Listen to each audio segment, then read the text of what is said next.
Good evening. The time is now 6:30. We'll call this meeting to order. Item 1A calls for a welcome. I've just extended that welcome to you. Item 1B calls for an invocation from Pastor Rodney Singleton of the Windsor Park Baptist Church right here in DeSoto. Item 1C calls for Pledge Students to the Month from East Middle School, after which we'll have our mission statement read to our hearing by Trustee Stripling. Let's stand for a word of prayer.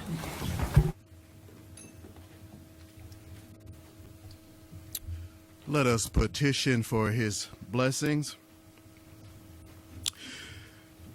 Dear Heavenly Father, we so thank you for this opportunity to celebrate and for acknowledgement, for practicing servitude in an effort to enrich the lives of our youth through better educational process. May all of our goals be to improve and develop our school communities and the lives of the residents of DeSoto. We further ask that you would grant and govern leaders in wisdom and impart each with the ability to listen, to observe matters that may be seem null but has value. May those ideas be detected in a manner of those that may be elusive that could escape our notice. Our overall petition unto you, Lord, is that you may enable each of us to feel the power of your presence and the gentleness of your love. May your Spirit lead us to the cord of unity and build us up in brotherly love. May we exercise patience. May we hear from you and respect one another. In Christ Jesus' name we pray. Amen. You may be seated. Amen.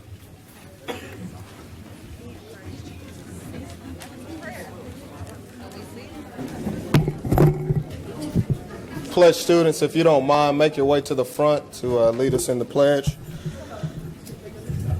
Gotcha. Very well.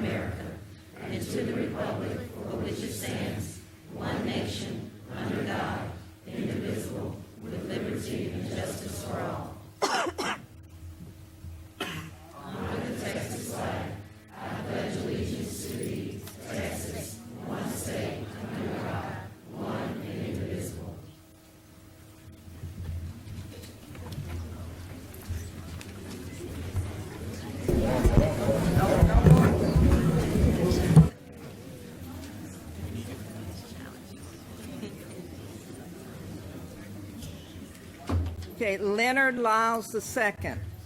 My name is Leonard L. Lyles II. I am the youngest of two children. I am also the last grandchild on both sides. I was born October 31st, 2001 in Dallas, Texas. I am accustomed to being around primarily adults. I was always mature for my age. I had a lot of people who invested in me, and I excelled at most of my many and varied hobbies. I enjoyed dancing, acting, playing the piano, and singing. I am a born-again Christian. I am a proud 8th grader at DeSoto East Middle School, where Mr. Brandon Ward is my principal. My favorite subject is science. I plan to attend Prairie View A&M University when I finish high school. I attend New Covenant Christian Fellowship Church. I also love the arts. I have participated in several NIA Kids productions in DeSoto, Texas. I am the proud son of Miss Stella Lacey and Mr. Leonard Lyons. Kayla Spears. My name is Kayla Spears, and my parents are Debbie Kelly and Keith Spears. I am a proud 7th grader attending DeSoto East Middle School that aspires me to pursue a career in mathematics, science, or art. My hobbies are reading and drawing. I volunteer as an artistic coordinator for my Granny's Memory, which is a nonprofit foundation that raises awareness of Alzheimer's and dementia with children and families. Kayla is a 6-time SOAR Award recipient, Junior National Honor Society member, Duke Tip member, and a member of the Art Club. If the family members are here, will you please stand so we can recognize you? Family members?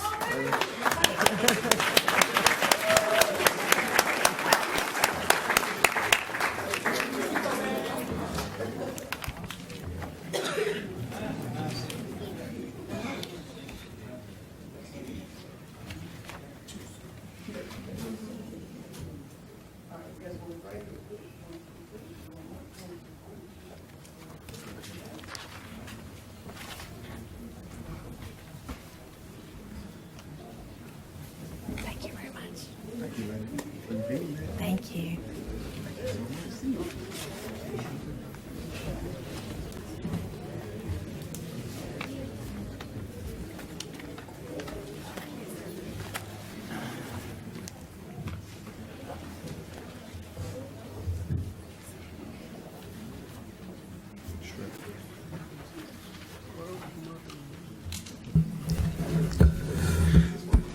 DeSoto ISD's mission is to prepare each student academically and socially to be a problem solver and productive citizen for a 21st century global society. Thank you, Pastor Singleton, for leading us in prayer. Thank you to our students from East Middle School for leading us in the pledges, and for Trustee Stripling for reading our mission statement to us. I'm going to read at this time our emergency message, which is definitely important tonight, right? DeSoto ISD takes the safety of our students, employees, and guests very seriously. That includes those of you with us tonight. In an emergency situation such as a fire, please exit the building using one of the marked exits unless directed otherwise. Should we experience inclement weather such as a tornado, we'll ask all guests to move quickly into the interior of the building, away from all doors and windows. We'll monitor the situation at all times and advise on next steps if we need to, as well as coordinate with emergency responders regarding when the situation has passed. Thank you. Item 1F calls for us to establish a quorum. We do have a quorum with all 7 board members present, and so we're ready for action. It brings us to item 1G, which is our special recognition. Trustee Daniel. DeSoto High School Junior wins art competition. DeSoto High School Junior Jamarian Hayes is the first place winner in the 2016 Congressional District Art Competition, sponsored by Congresswoman Eddie Bernice Johnson of U.S. District 30. Jamarian was chosen out of 131 entries as the winner by a panel of 3 judges.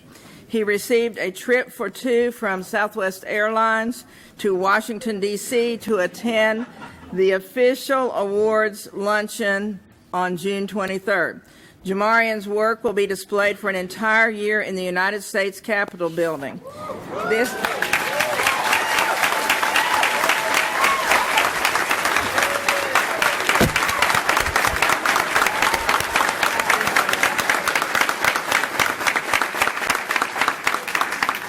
This is the second year in a row that one of Ms. Sherry Zander's students has won this competition.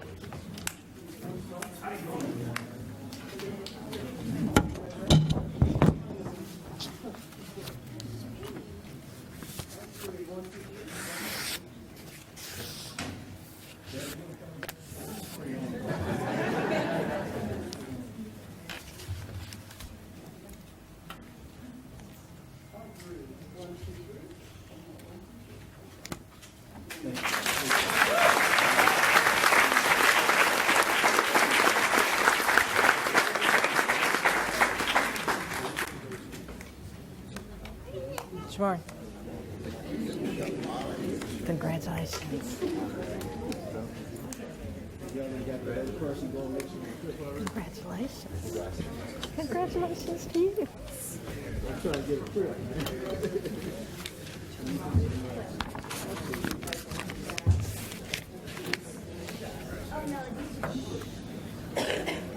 Which one are we doing next? Track.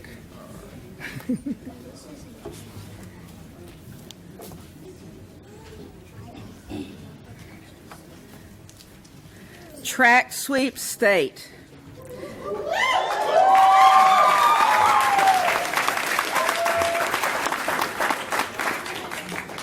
Congratulations to both the DeSoto women's and men's track teams for winning the 6A state track meet at the University of Texas in Austin on May 14th. The Lady Eagles won the first 5 races they competed in.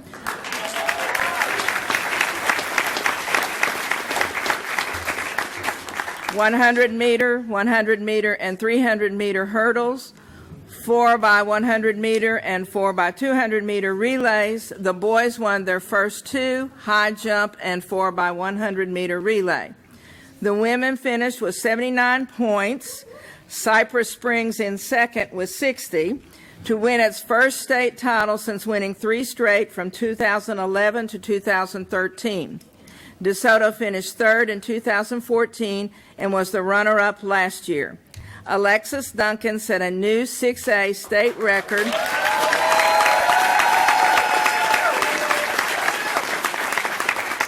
in the 100-meter hurdles as she three-peated in the 100-meter hurdles and repeated in the 300-meter hurdles. She is a 5-time state champion in the hurdles and has several relay medals as well. The women earned points in all 7 events. The pressure was on for the men after winning the first 2. They only had the 4x200-meter and 4x400-meter relays left to compete in and were behind Manville entering the final relay. A second-place finish in the 4x400-meter secured the win with a sweep repeat of 2012. DeSoto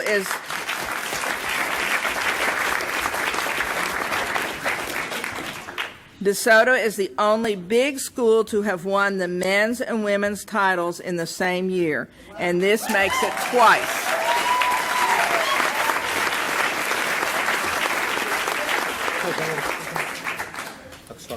Do you want me to read all this? Yeah. Okay, high jump, first place, C.J. Gilmore, DeSoto.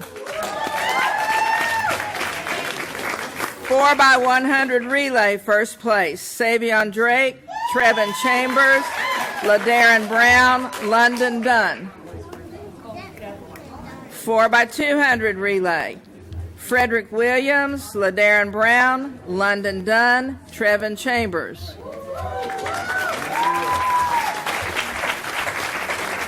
4x400 relay, second place, Terrion Spivey, Evan Chambers, Darren Jackson, Cameron Neely. You want me to call the women? We just have all the boys come up. Okay, would all the boys come up for a picture first, and then we'll do the women? Congratulations.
Congratulations.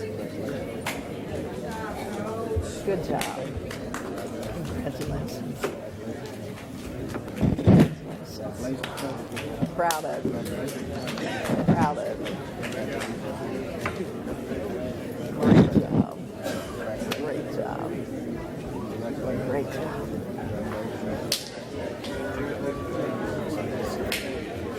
Congratulations. Congratulations. Congratulations. Congratulations. Good job. Good job. Congratulations. Congratulations.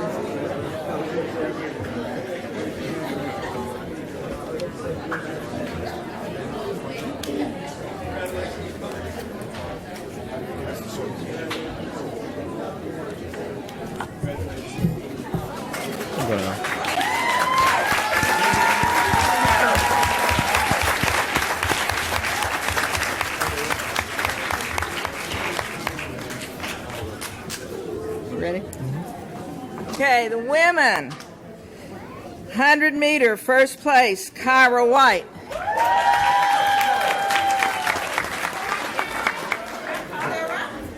200 meters, sixth place, Rosalind Effiong. 100-meter hurdles, first place, Alexis Duncan. State record. 300 meters hurdles, Alexis Duncan. 4x100 relay, fastest in the nation, Siobhan Jackson, Kyra White, Zaria Whitaker, Alexis Duncan. 4x200 relay, Rosalind Effiong, Taylor Armstrong, Zaria Whitaker, Chloe Cavazos. 4x400 relay, fourth place, Taylor Armstrong, Zaria Whitaker, Mariah Crawford, Brianna Murphy.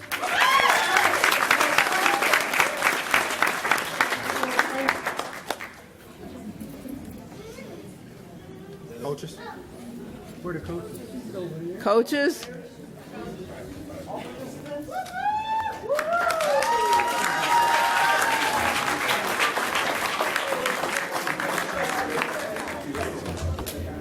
I don't know the coaches' names. I don't know all the coaches' names. Oh, yeah, you don't have to say anything.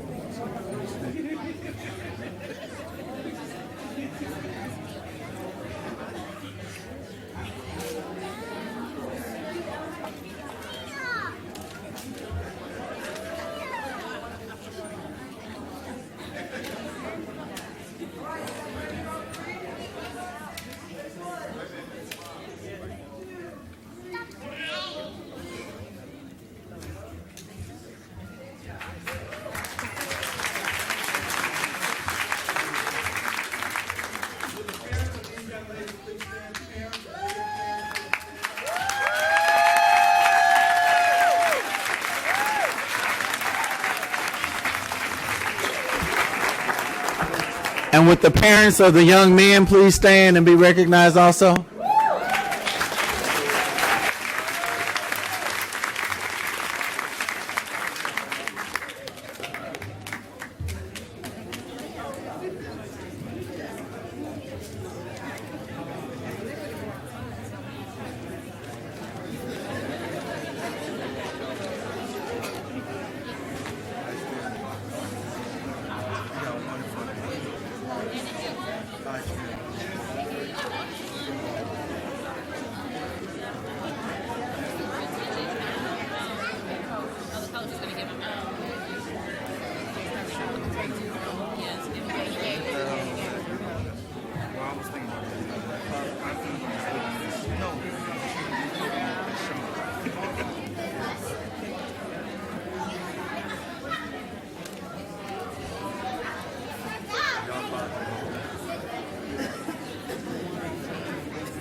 I just want to pause while our coaches are still in the room and our athletic director.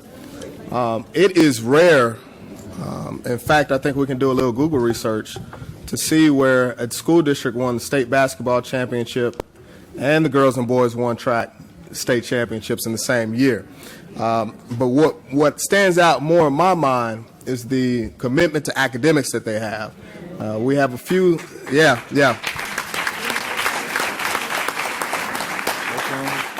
We have a couple of students on the girls track team going to UT, if I'm not mistaken, UT in Austin. We have Oklahoma State, and we have one male that was accepted into Georgetown, full scholarship, and turned that down to go to TCU on a full scholarship, right? So not only is it a great day to be at Eagle because of what you've done athletically, but also academically, making sure that our students can go to the colleges they desire to go and don't have to apply to different schools just to get in. Thank you so much for what you've done.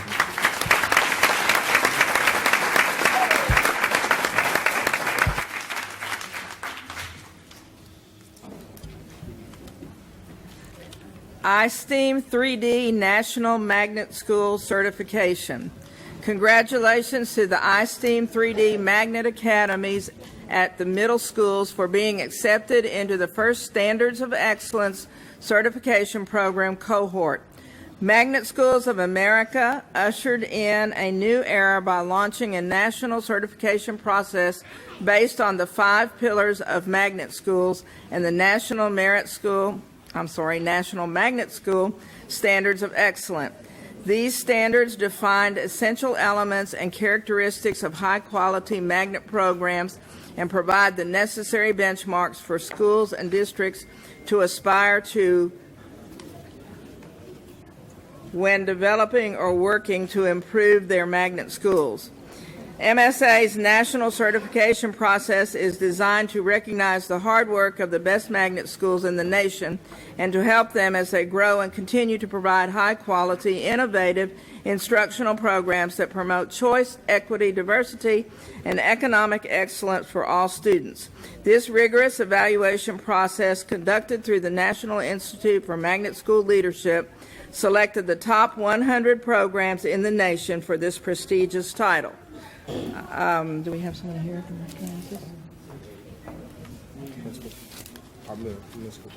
middle school principals? Mr. Lewis?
BPA Nationals.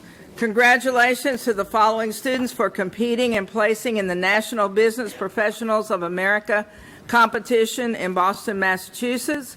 BPA is an organization for students pursuing careers in business management, office administration, information technology, and other related career fields. The organization has 43,000 members in 23 states. Jayla Kilson, 12th place in national for fundamentals of web design.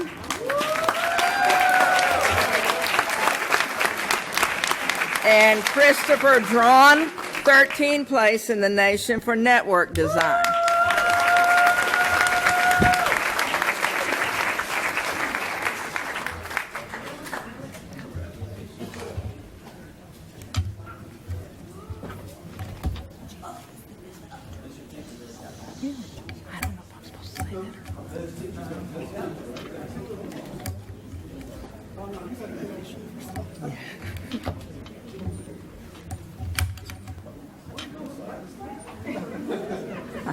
I don't want to say something in there and have it change or, you know.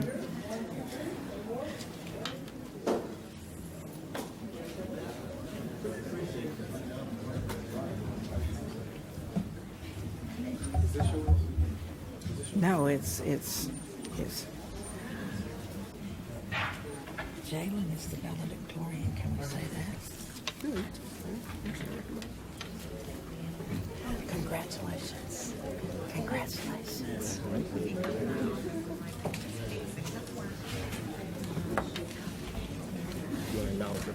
Do we have parents of these two students here? If so, please stand.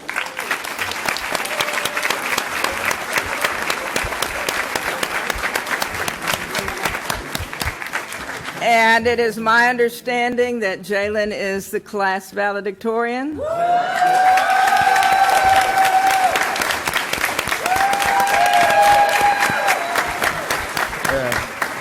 Not only is she the valedictorian, just a point of DeSoto pride, right? This is the second, or 2 out of 3. We have 2 students going to Stanford this year, but Stanford had an acceptance rate of 4% this year, and she got in.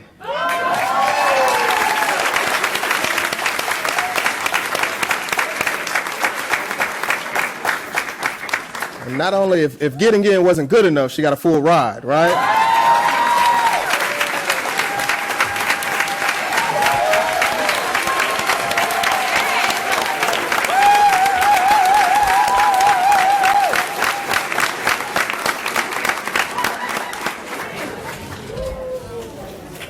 And lastly, she does web design on the side. She actually did. Anybody needs a website? She did our Ambitious Few website a few years ago. And so she is a phenomenal talent, and we're proud of both of our students for everything that they do, excelling in the classroom. Once again, DeSoto ISD is not just about athletics. We have phenomenal academic students here in DeSoto. So thank you so much for your parents and students. McAllen Middle School wins band competition. I'm sorry. Item 1H, just to read to the record. Item 1H calls for celebrations. Trustee Daniel. All right, McAllen Middle School wins band competition. McAllen Middle School received a First Division Superior rating and won Best in Class at the Showcase of Music, Space City, Houston, Texas. Outstanding musicians, soloists are as follows: Janae Davis, flute; Asante Hubbard, trumpet; Jordan Baker, tuba; Tiffany Kalu, bassoon; Jonathan Tussaud, euphonium. The entire percussion section received an outstanding award as a group. Members: Akia Bailey, Daryl McNeely Evans, Cameron Justice, Matthew Turner, Sylvia Rodriguez, and Kaylin Shannon. They are under the direction of Sharon Hiddle.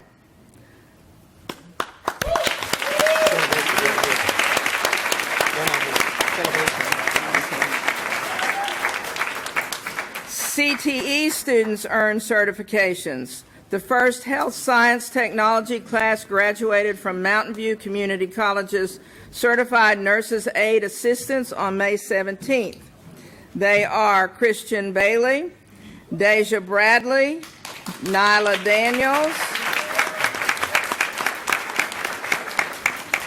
Tyria Derrick, Harry Collins, Bricorio Harrison, Nia Hines, Trayvon Johnson, Jeremy Jones, Sedley Jones, Isaac Oliveras, Kayla Standard, Philip Wallace, Kamari Bell, Tiana Cooper, Latavor Coy, Lanita Crutchfield, Ebony Curry, Aria Gant, Nyla Gooley, Chanel Gorey Tibbs, Jayla Hackney, Brene Haley, Destiny House, Terry Jackson, Janiyah Johnson, Diamond McGee, Shatasia Nathan, Tierra Pratt, Jacqueline Sanchez, and Casey Trott.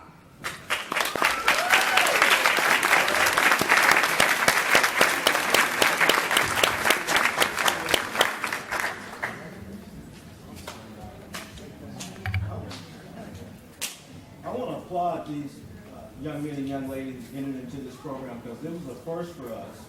And I had an opportunity to go speak at their ceremony. And so just secretly, I asked Dr. Tolbert, I said, 21 started, 31 started. So I asked, because you always think attrition. So I said, 31 started, how many actually finished? She said 31.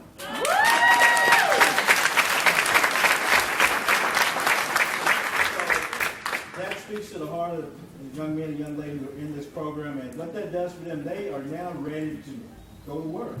Some of them will also come back and get an additional certification, but they would actually have, those who are juniors, they would actually have 2 certifications. You're talking about getting ready to go into the work field right now.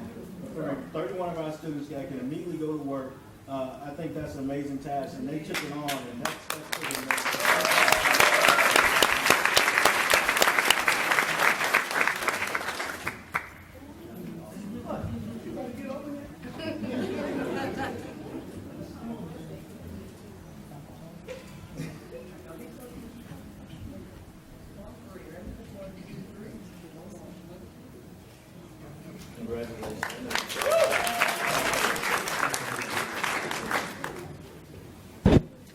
Congratulations. Congratulations. Congratulations. Congratulations.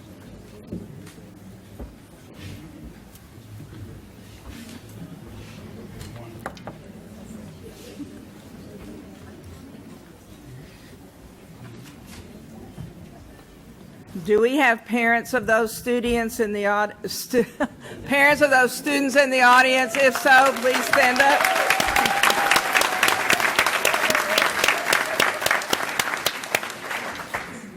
Cosmetology. Kylan Jennings, cosmetology license, first DHS male to complete the program.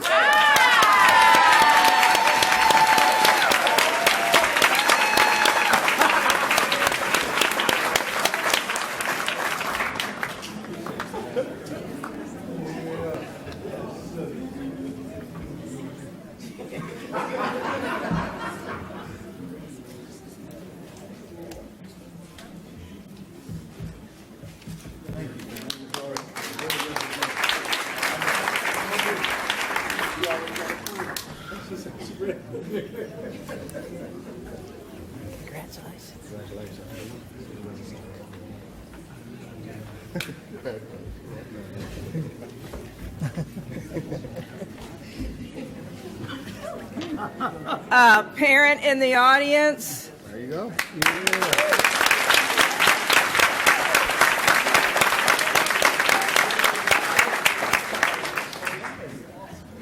Business, Christopher Drawn, network design engineer certification. He just left. We just recognized him. Thank you, Trustee Daniel. We definitely have a lot to be proud of. Our students continue to excel, not only in their fields of study academically, but also in the items in which they wish to pursue future endeavors in. So we definitely are happy for them and their parents and what this means to our community. That brings us to item 1I, which is the Education Foundation presentation. I'll turn it over to Dr. Harris at this time.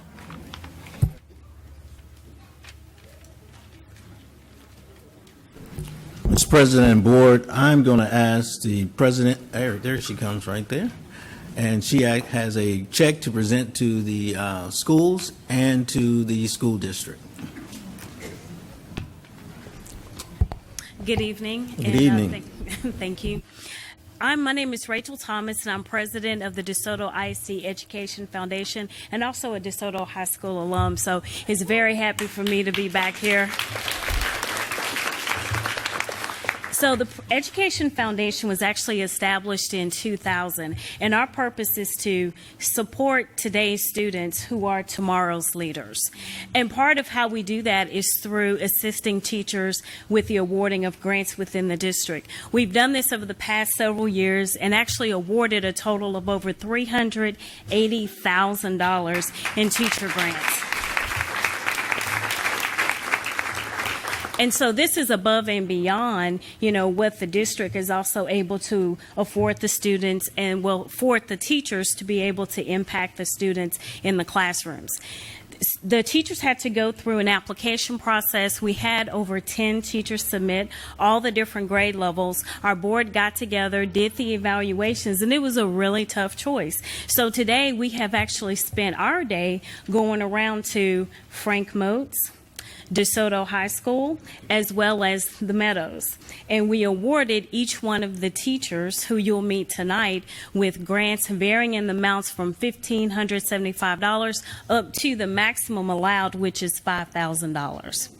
So at this time, I'd like to invite the board, who's all wearing these green shirts, to come up and join us at the front for the presentation.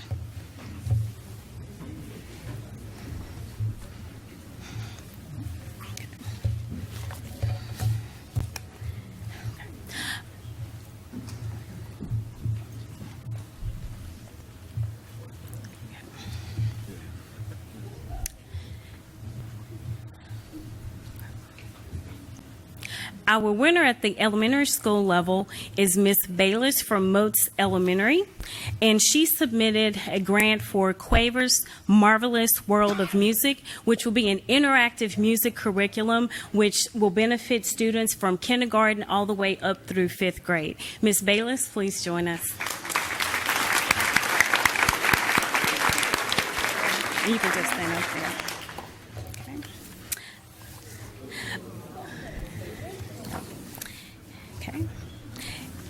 And our next winner was at Meadows Intermediate, Miss Rollins, who I want to mention is a Miss Rollins is a multi-year winner of our grants. Each year, Miss Rollins has a commitment to put through the grant applications and has been awarded $5,000 multiple years in a row. So that speaks tremendous to her commitment to the students. Do we have Ms. Rollins here or a representative? Don't be shy, Ms. Rollins.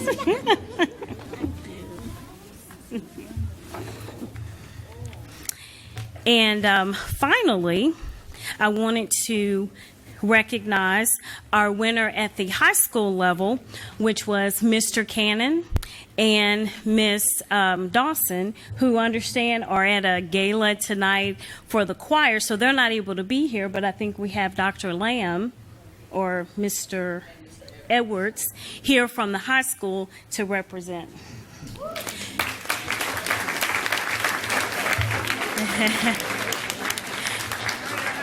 And their grant was in the amount of $3,393.99. I always have to throw that part on there because they went down to the penny. And so this is for a total presentation to the DeSoto ISD and $9,968.99 for this year for teacher grants.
Thank you, Madam President, DeSoto Education Foundation, for that presentation.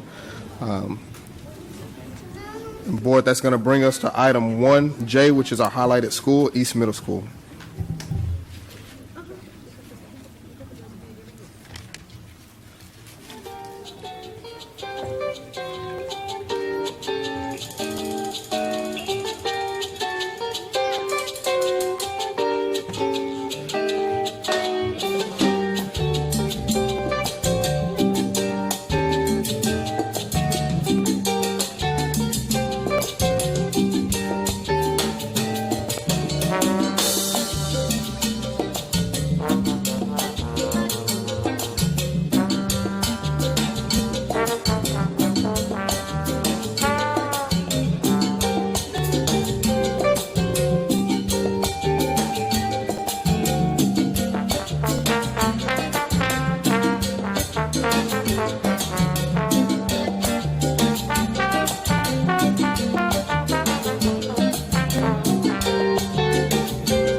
Thank you to the great DeSoto East Middle School. And if you don't mind, I see our principal here. If there's anyone else from East Middle School, if you don't mind standing and being recognized at this time.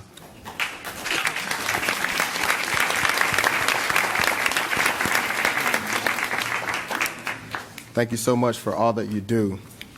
So I have the feeling that everyone here is ready for item 1K through N, right, or O. So we will get to that with no further ado. In transition, because I'm being sworn in tonight, I'm going to turn the floor over to Vice President Hooper to chair this portion of our meeting, and we will move from there.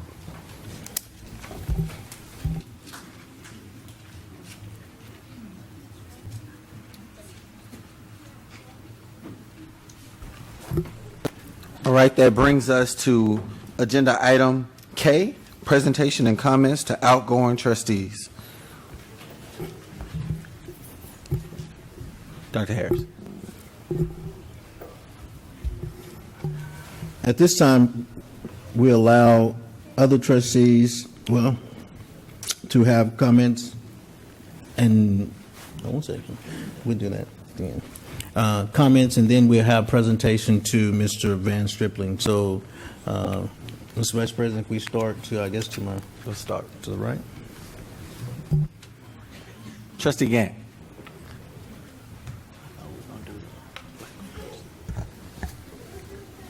There's not much I can say about you, Mr. Stripling. I'm going to make it very short and very sweet. I'm going to sum it up by simply saying passion. When I think of Van Stripling, passion is the only thing that I think of, because you are so extremely passionate about these kids, about their education, and how it turns out for them. So I want to thank you so much for 9 years, 6 years. Let's see, I added 3 more on there. Thank you so much for the time and effort and dedication that you have put into this position. And I don't think the community, well, as a matter of fact, I know they don't really understand what goes into being a school board member. They really don't understand. But I do appreciate everything that you've done. I appreciate your passion. And whatever you do, there's still a lot to be done in this district and a lot to be done in this community. And I hope to see you out there. Thank you. Trustee Hall. Mr. Stripling, you're leaving a paid job? Well, you're not. Never mind. The pay you get, though, as you know, is the students that you help, the community that you serve. It doesn't pay a lot, but it pays in benefits. Thank you for your service.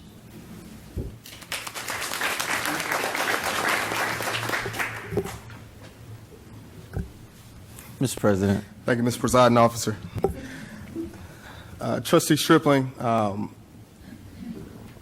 one of the things that we're seeing across this nation right now is you have a group of agitators who are upset with the system, upset with the status quo. That's why you have movements. That's why you have the 99%. That's why you have the Black Lives Matter. That's why you have immigration reform agitators, right? In every good body, every good institution has an agitator. And Trustee Stripling, since I've been on this board, you've been an agitator, but you've been a positive agitator. You've been an agitator that didn't just show up to discuss what they didn't like, but actually discuss plans, discuss policy, discuss procedures, which all resulted in student achievement. And so I thank you for being a positive agitator for DeSoto ISD, as we need those. We need positive folks who are able to say, hey, we're not where we want to be, but this is how we get there. So thank you so much to your service. We'll definitely miss your input. I think to the first year that I was on the board and how we would argue, everyone would have a fallout argument, but we all had a brotherhood, a camaraderie where we would come out and the public didn't know it. They didn't know we were back there arguing. Some people slammed the table, somebody threw some paper, but yet and still, when we all came together, we had a collective front. And so my prayer and hope is that this board, even though we're losing an agitator, will gain that cohesiveness that we once had before. So thank you so much for your service. Thank you. Secretary Daniel. Mr. Stripling, it's interesting that Mr. Gant used the word passion, because that's what I thought of too. I remember before you got on the board, you standing right up there, I don't know how many times, expressing your opinions, and they were good opinions. And I hope that we see you again standing up there expressing opinions. You'll see me in the next board meeting. The next board meeting. Okay, that's good. All right, and I want to thank you for your dedication and your service. Trustee Munkard. Van, I'm gonna miss you. I'm gonna miss sitting next to you, and I don't always agree with you, but that's okay, because that's what this is about. But I know that the bottom line is, whatever your opinion is, even though we may differ, you absolutely have the best interests of these kids at heart. And that's all anybody could ask for a board member.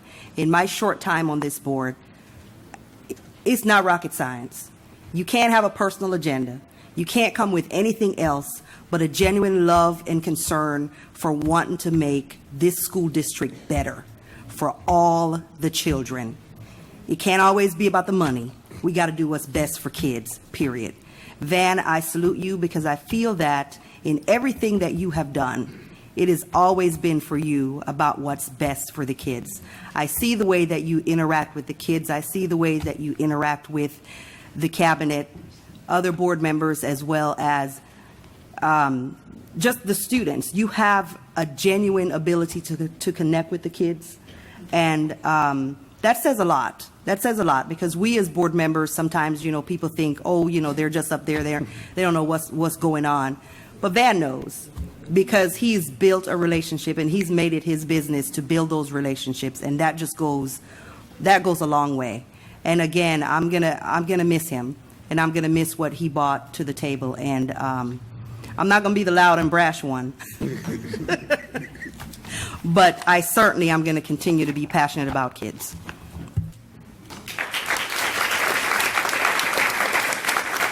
Dr. Harris. Thank you, Ms. Hooper.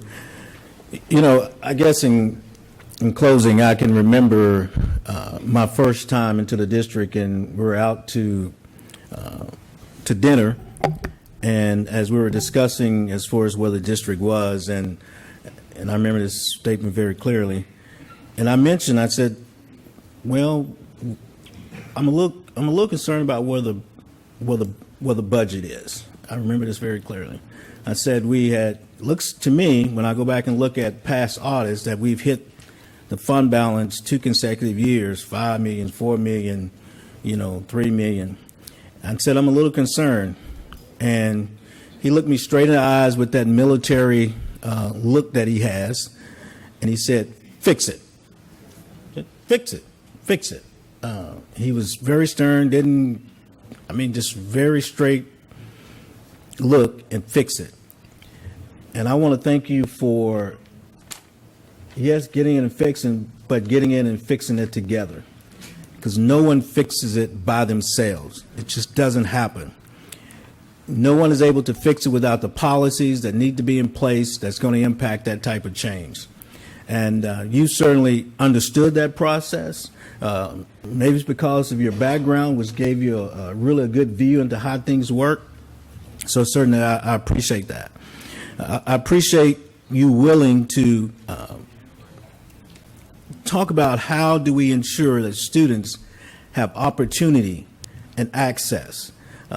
It's not a mistake that we see our students in male leadership that can travel to New York and get that experience. Nor is it's not a secret that we have our fine arts programs that travels to Omaha, Nebraska for competition, and our choir programs that travel, and all the other competition that now students now have access to. Because with access comes opportunities. And by providing that access, now our students have a variety of opportunities ahead of them. It's your vision of looking at what can we do differently to provide more options for our students. Without a good vision, we don't have 31 students who are now ready to go into the workforce. It creates that type of vision to be able to see that and say, you know what, how can we provide access and opportunities to our students? And I thank you for being a champion for that.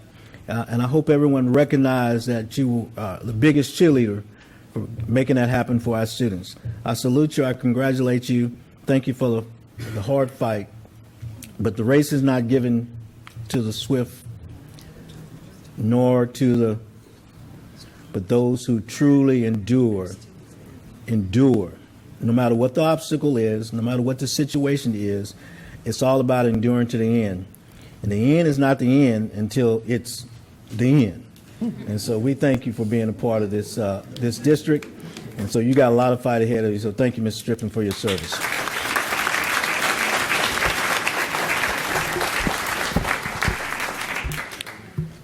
At the end of one's journey or at the end of one's tenure, the ultimate measure of their effectiveness is, did they leave it better than they found it? And the undeniable and unequivocal answer to that question is absolutely yes. When we talk about people who have advocated and championed these students and worked to prepare them to become problem solvers and productive citizens, Trustee Stripling is the, it's so funny, they talk about passion, they talk about the brashness, but, he's the student warrior. He's like the ultimate warrior of the board. And I say that jokingly, but I say that extremely seriously. And so in every message and every breath that he breathes into this mic, it's about how do we prepare our kids for the next level. And for that, we thank you for your service. We thank you for your commitment. We thank you for your dedication. And this unpaid job that you don't get raises, and sometimes you rarely get recognition. But today we stand here and sit here to recognize a job well done. And so on behalf of the district, as we do with all Exeter trustees, you will get your eagle today. And so DeSoto ISD presents to Vandia Stripling in appreciation for your dedicated service to DeSoto ISD. DeSoto ISD Board of Trustees member, 2010, 2016. Vice President, 2013, 2014. And so as we present this and go into a picture, we want to give Mr. Vandia Stripling a round of applause for his dedicated service. And then we'll have comments.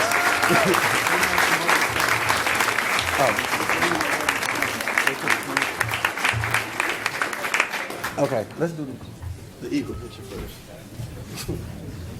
And then and we'll do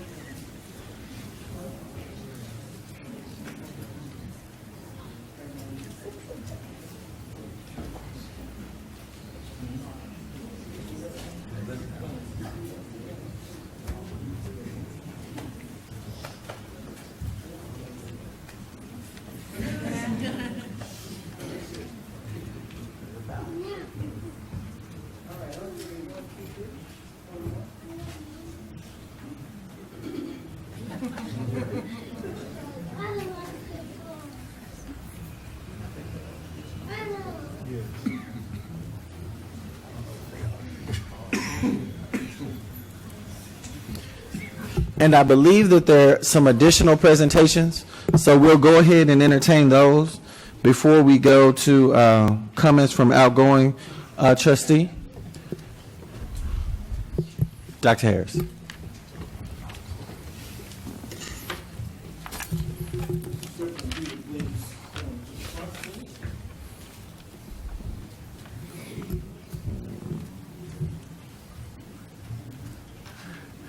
As a reminder, one of the visions that we had for the district was to provide our students with the same level of opportunity that any other student throughout the state would have.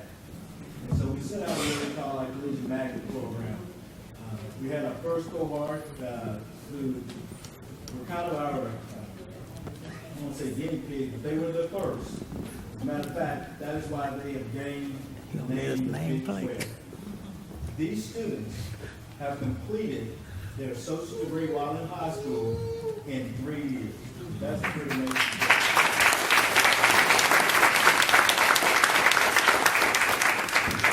And they wanted to recognize Mr. Strickland for his contribution, for his hard-fought work in getting this program started, and being a vital influence into them being able to gain the opportunity and access that they now have for their futures and their careers. So this is presented to you from the Big 12.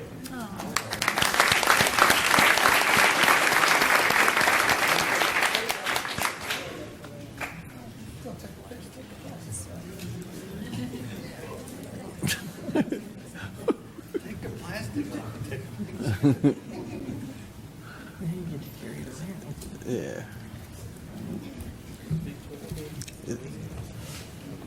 Is that it? Okay, at this time, we'll go ahead to agenda item L, comments from outgoing trustee. Trustee Strickland. Thank you, Mr. President.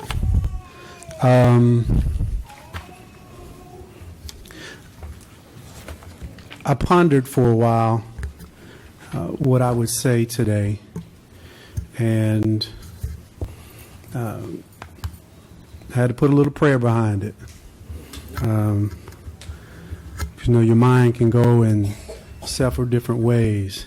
And for me, for those that know me, they know I'm not a man of incompletion. And so there's still work to be done that we've started. And so this was a feeling of incompletion for me. And so it didn't sit well.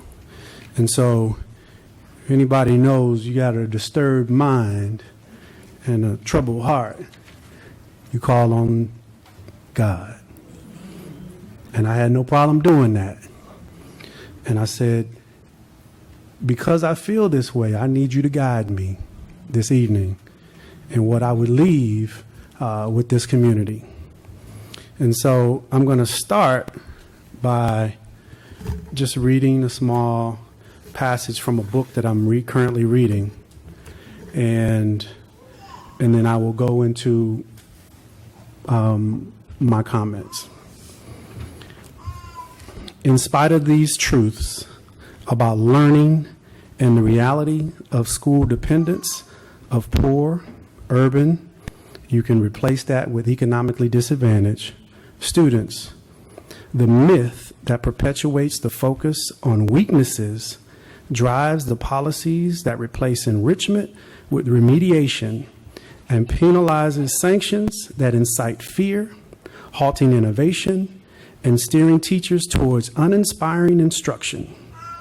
The result is a morass of disengagement and has stifled the motivation of students who so desperately want to be pushed to what the poet David White calls the frontier of their intelligence.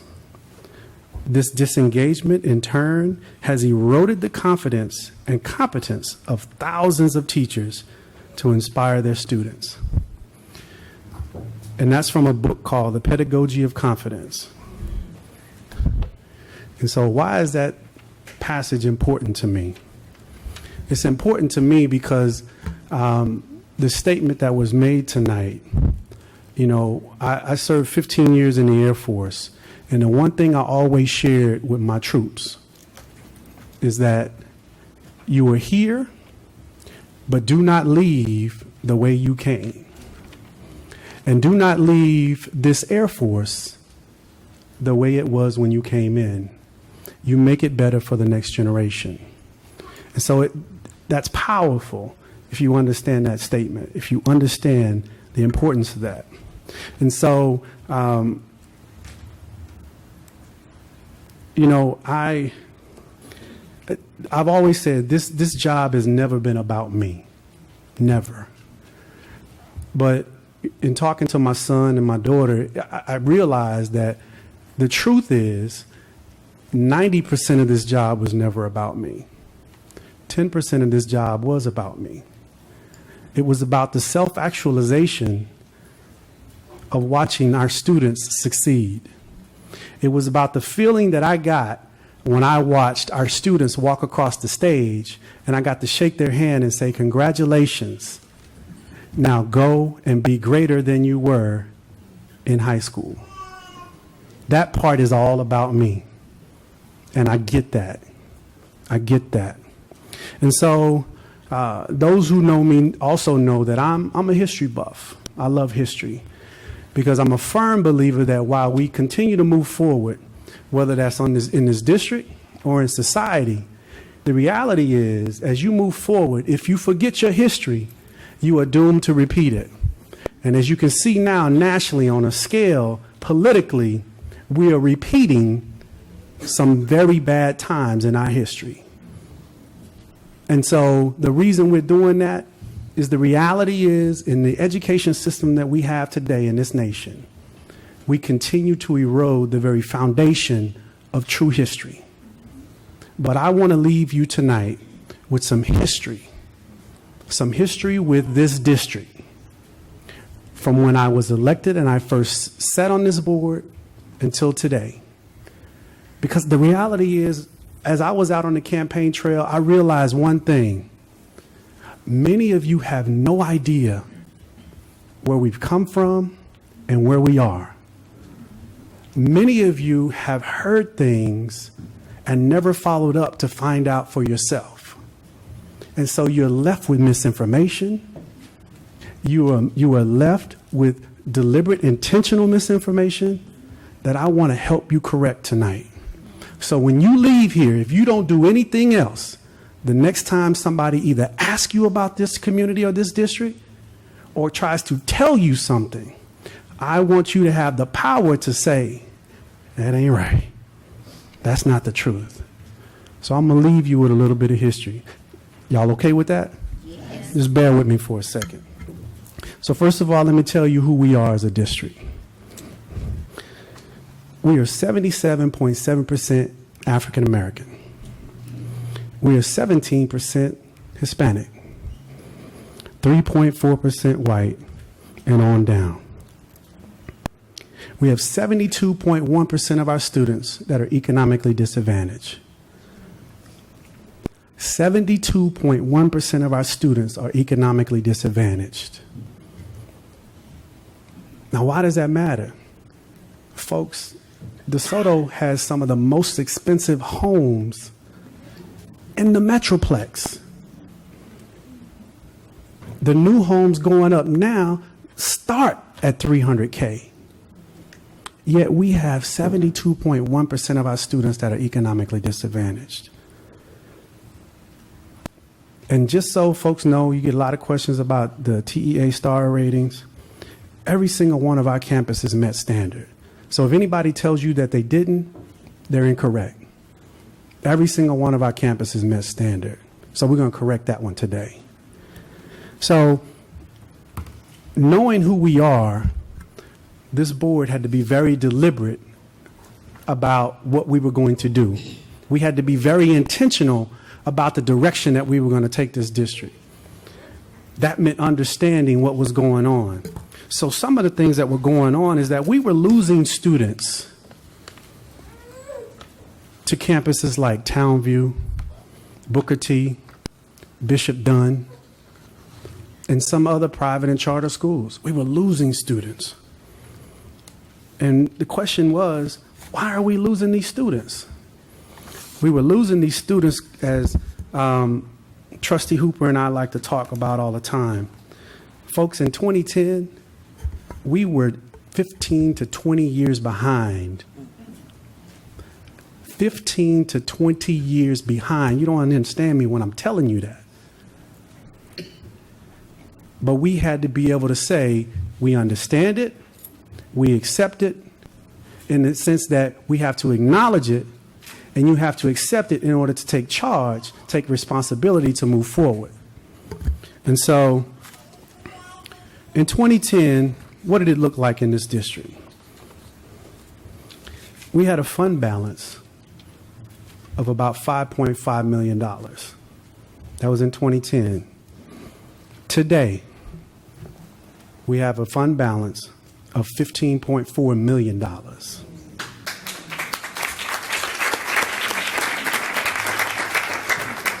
Why is that important? Folks, we were $15,000 away from not being able to pay our salaries. $15,000 away. We were essentially broke. And we're trying to run an operation where we take care of students and we pay the folks who are doing the job to take care of students. From 2007 to 2010, this district had gone 3 consecutive years with an unbalanced budget. That was stated tonight we were dipping into the fund balance. Today, we've gone 6 consecutive years with a balanced budget. I just want you to understand what I'm saying to you here. Starting teacher salary in 2010, $43,700. Today, starting teacher salary, $51,000.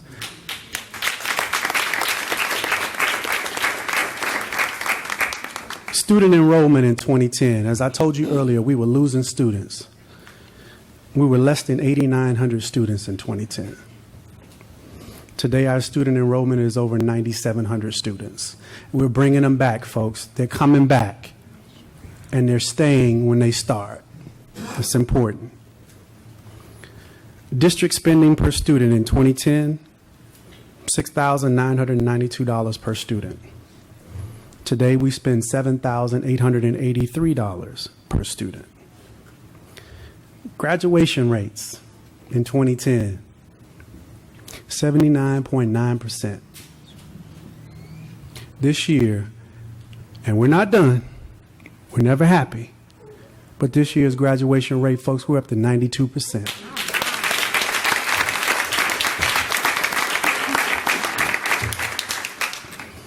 As I stated to you earlier, where we were from an economically disadvantaged standpoint, in 2010, we had 63.4% of our students were economically disadvantaged. So we are continuing, our economically disadvantaged students continue to go up, but we have to continue to make changes and strive to succeed. Our mobility rate, if you don't know what the mobility rate is, that's how stable our students are, how stable they are when they're in school.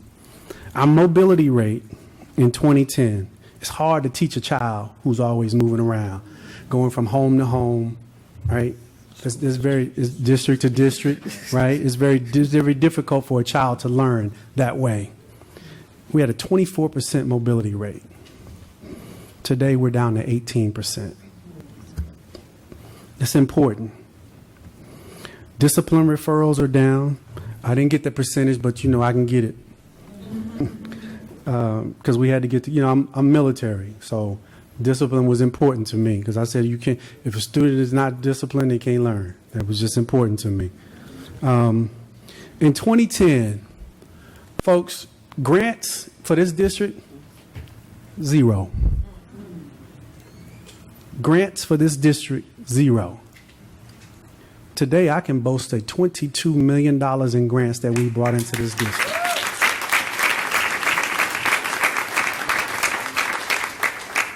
Why is that important? Because it allowed us to not spend money outside of our operating budget to take care of business, to take care of our students. Scholarship dollars. Oh, I love this.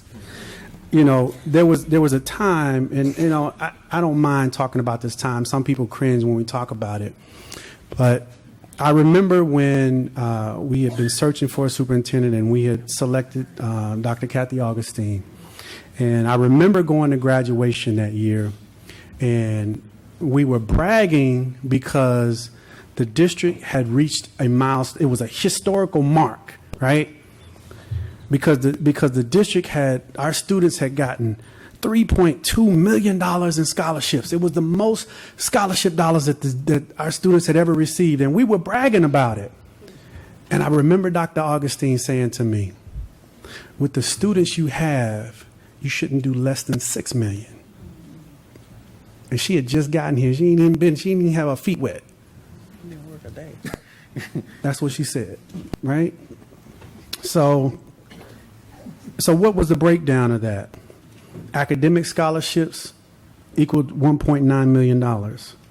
Athletic scholarships equaled $1.3 million. But what do we look like today, folks? Today, we are approaching $10 million in scholarships for this year's graduating class. For this year's graduating class.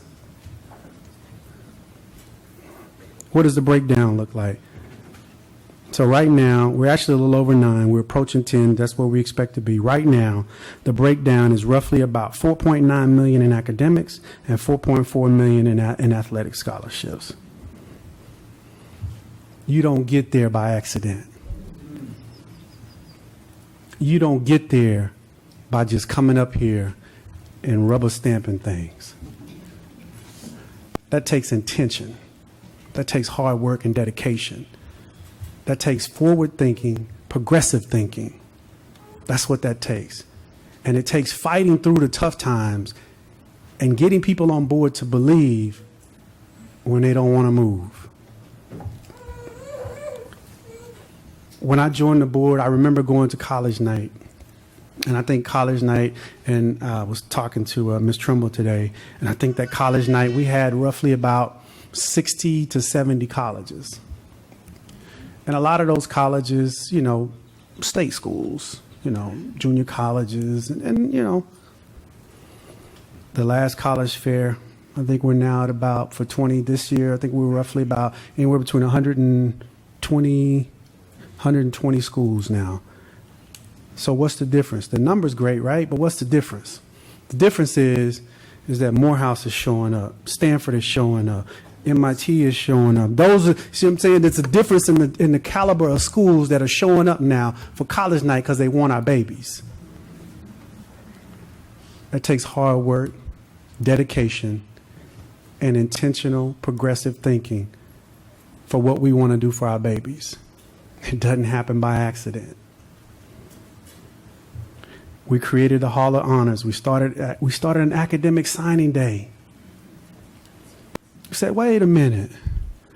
We do the signing day for our athletes, but if we say that we want to be about academics, why are we not celebrating them just as much? And by the way, what wasn't said earlier is that a lot of our athletes are also academic scholars. And I'm not just talking about local, I'm talking about national academic scholars.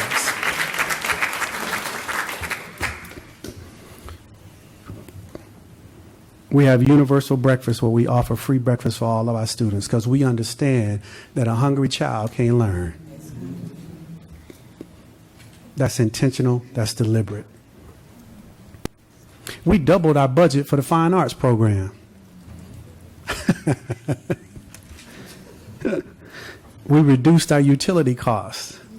To date, we have saved over $4 million in electrical costs. And we just approved recently, we're getting ready to put solar panels on each one of our campuses.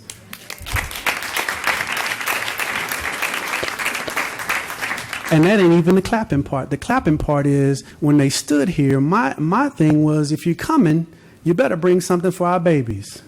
So guess what they're going to be doing? They're going to be teaching our babies the technology behind solar, as well as teaching them how to work on solar so that they can go out into the workforce. That is giving them access to something they may not have had before. That's showing them something different outside of what they may be culturally only introduced to. See, we've been deliberate about that. We offer a coding program where we teach our kids how to do computer programming. We have a robotics program. We have an aeronautics program. See, those things are, you don't think about those things. We have a partnership with Texas Instruments. We have a partnership with Texas Tech for our teachers. See, these are things that weren't here in 2010. Folks, I want you to understand something. So if somebody tells you that we ain't going nowhere, that we're not doing anything, and that this is a terrible place, they've never come over here to work or to ask. I assure you.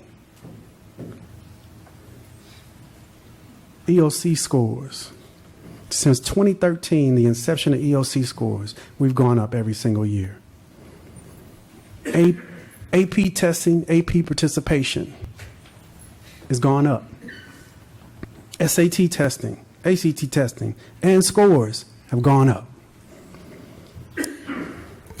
I mean, and so how did we do some of those things?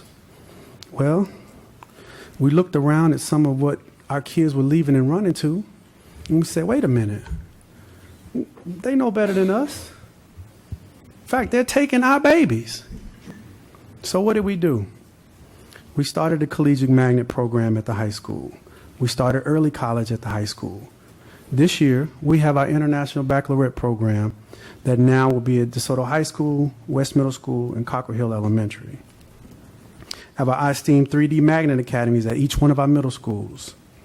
Full day pre-K. Now, I think that's important.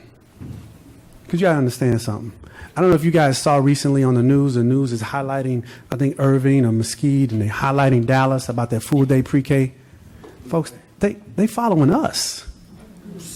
They're copying what we've done. Go ahead. See, it's the success in what we're doing here that other districts are talking about. Make no mistake about it. Stick your chest out when you walk out of here because you got something to brag about. Elementary and middle school magnet programs at each one of our elementary schools has a different magnet academy. Everything from fine arts, medical, business, STEM, digital arts, male leadership, linguistics. You know, our students at elementary school are speaking Mandarin Chinese, folks. You don't hear me. They're speaking Mandarin Chinese. We have our T-STEM Academy. And the reality is, I can go on and on. We have the state-of-the-art culinary school here where we have chefs who want to come in and cook in this district. We have a bank at the high school that our students run. We have a coffee shop that our students run. We have a crime scene investigators teaching, learning. We have our courtroom for our law. I mean, I can go on. And if you don't know, now you know. And I'm only giving you a tidbit.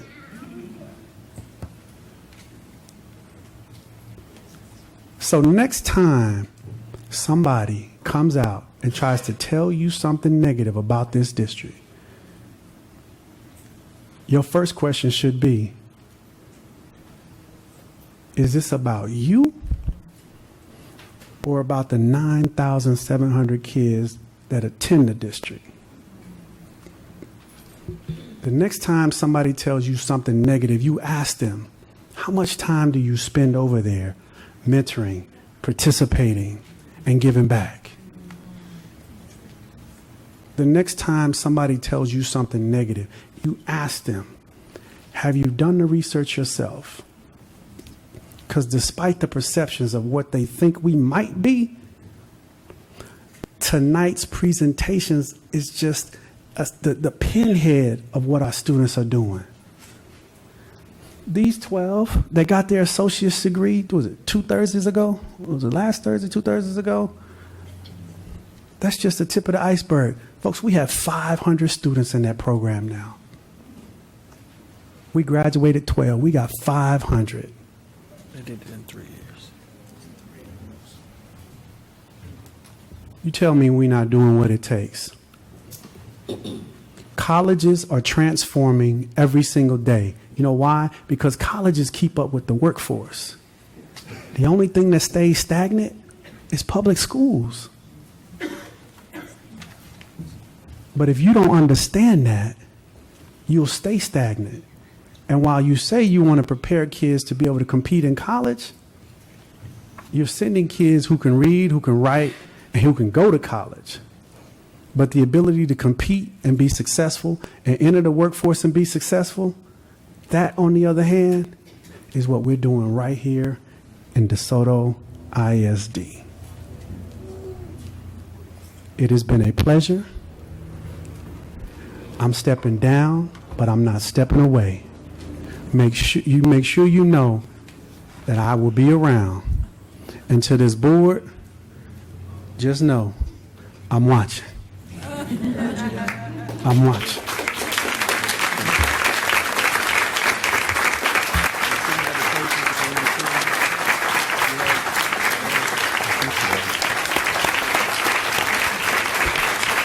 Again, let's give Trustee Tripling a round of applause.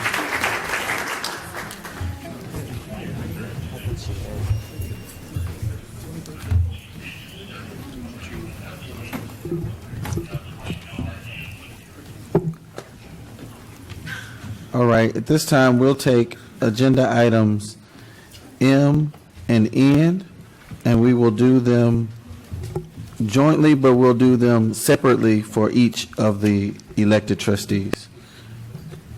And Judge Nash. Are we starting? Go.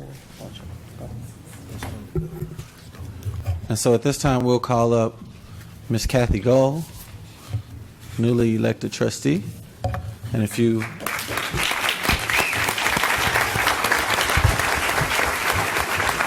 I'm assuming you're going to go. How are you? Good. If you'll raise your right hand, please. I, and state your name, I, Kathy Goad, do solemnly swear do solemnly swear that I have not directly or indirectly that I have not directly or indirectly paid, offered, promised to pay, contributed, or promised to contribute any money or thing of value, money or thing of value, or promised or promised any public office or employment any public office or employment for the giving for the giving or withholding of a vote at the election at which I was elected. So help me God. So help me God. The oath of office. Please keep your hand. I state your name. I, Kathy Goad, Solemnly swear that I will faithfully execute the duties I will faithfully execute the duties of the office of DeSoto Independent School District Board of Trustee, Place 2, DeSoto Independent School District Board of Trustees, Place 2 Thank you. of the State of Texas, and I will, to the best of my ability, preserve, protect, and defend the Constitution and laws of the United States and of this state. So help me God. So help me God. Congratulations. Thank you, babe.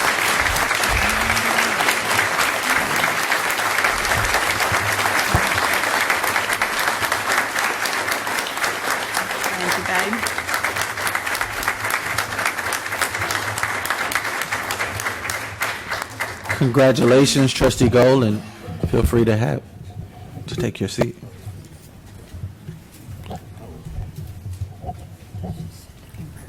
Thank you for your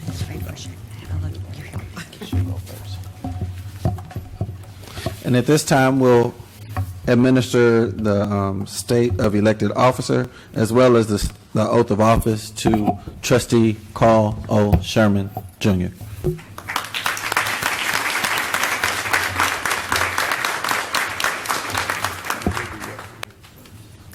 President Sherman, if you'll raise your right hand. Repeat after me, please.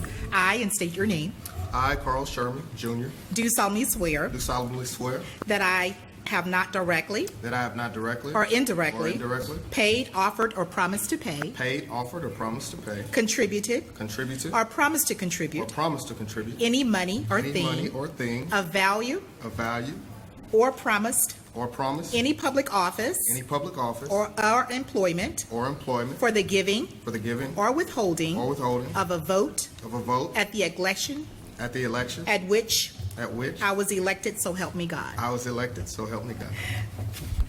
And for the oath of office.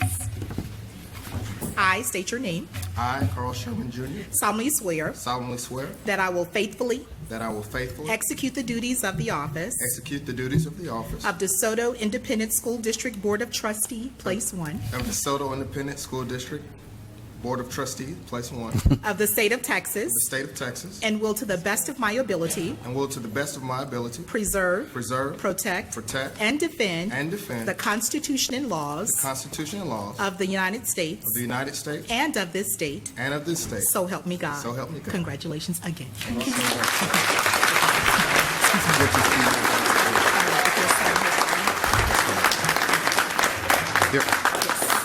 Congratulations, Trustee Sherman.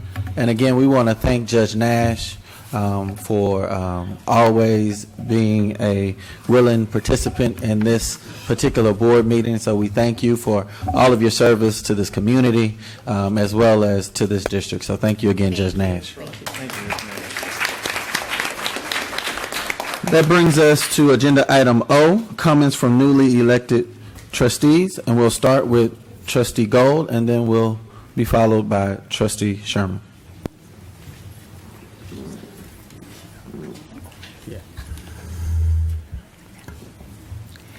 Dr. Harris, DeSoto School trustees, administrators, faculty, staff, as well as all my dear friends that are here this evening, and my family.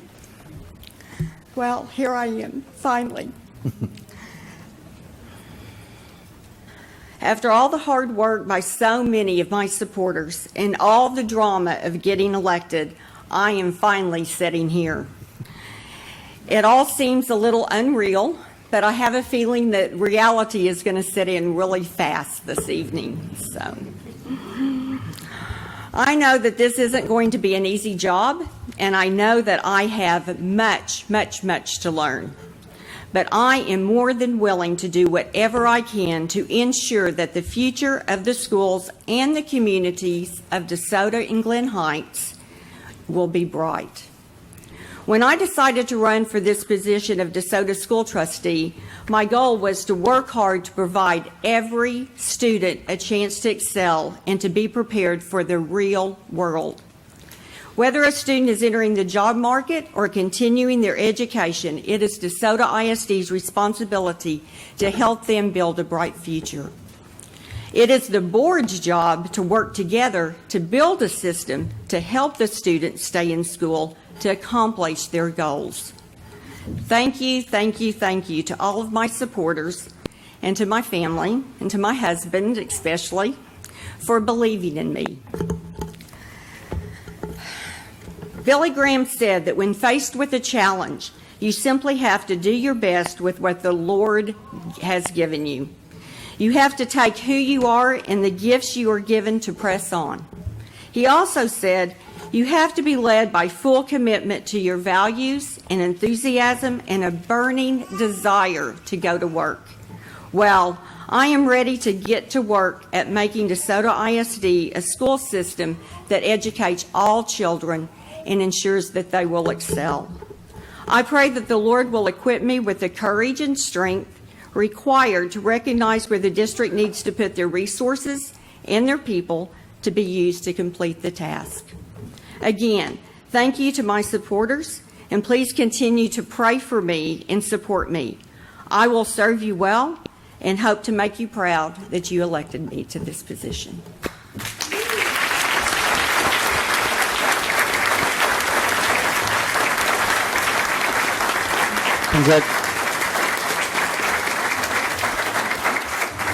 Congratulations, Trustee Gold. Trustee Sherman. Thank you, Mr. Presiding Officer. First off, I want to thank God. Nothing happens by accident. We are here for His good will, His good purpose. And so, first and foremost, I want to thank Him for guiding my steps to have me seated here, which lets me know that He's not done. He's not done with me. He's not done with the work that we've started here in DeSoto ISD. I also want to thank my pastor, Dr. Paul Day, the Old Gardens Church, he and First Lady, and their son Blake. First Lady is actually a DeSoto graduate, and so it does my heart good to see you all here tonight, and thank you for your support and prayers. I also want to thank my family, my mother and father, former Mayor Carl Sherman Sr. and Michelle Sherman, for instilling a heart for service. I can remember even at a young age, we would spend Saturdays feeding the hungry. We would spend Saturdays mentoring in the projects. We would spend Saturdays with people of all different walks of life, which gave me a great appreciation, not only for my family, but for the willingness for the political officers that hold seats, whether that be judge, whether that be county, whether that be state or national, to have a heart to serve people and be involved in the day-to-day of everyone's life. So I want to thank them.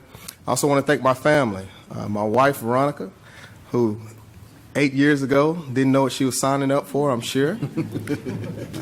but she has definitely stood beside me throughout this entire process. For my son, Carl, who's a second grader, and their willingness, his willingness to understand that Dad can't make it to every basketball practice because I'm looking out for the 10,000 kids we have in our district, and so thank you for that.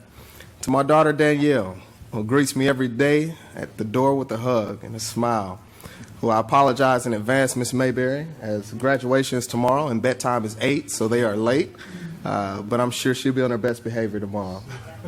And so thank you to my family for allowing me to serve. You know, it's a sad day when someone can be a public success and a private failure. And so I thank them for allowing me to serve in this capacity and letting me know when I need to spend more time at home, but also understanding when I'm here conducting the business of DeSoto ISD. Thank you.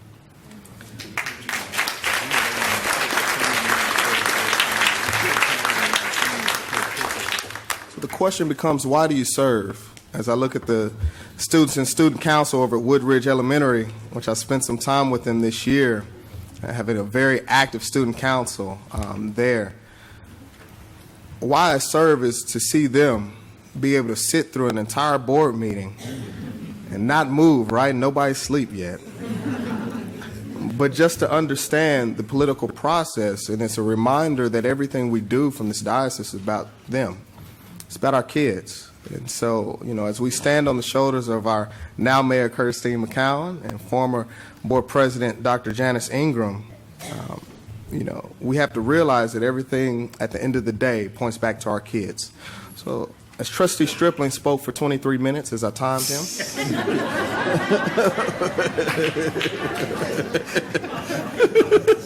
I won't.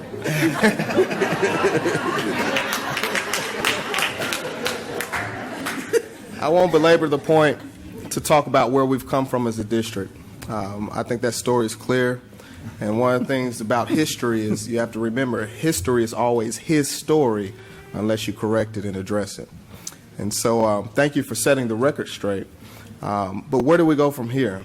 We've already discussed the fund balance. We've already discussed teacher raises. We've already discussed the innovation in our classrooms. What does the next level look like? As I sat in Chicago at a conference, a convening of young elected officials 2 weeks ago, we got the news from the state Supreme Court that although they find the funding of public schools inadequate, they decided to uphold it. And I thought back to 3 years ago what position that put us in, or 4 years ago when the budget cuts hit the state. And you've heard how we're $15,000 away from missing payroll. As we see teachers in the audience tonight, that was real. My commitment to this district is to never find ourselves in that situation again.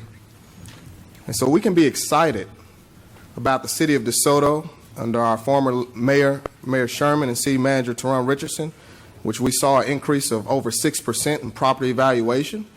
So we see those coming into the coffers. We see the rooftops coming up, which every rooftop in DeSoto and Glen Heights on the Dallas County portion represents 1.5 students. And so with all the housetops going up, rooftops going up, we know more students are coming. We understand that. We have to be prepared for that.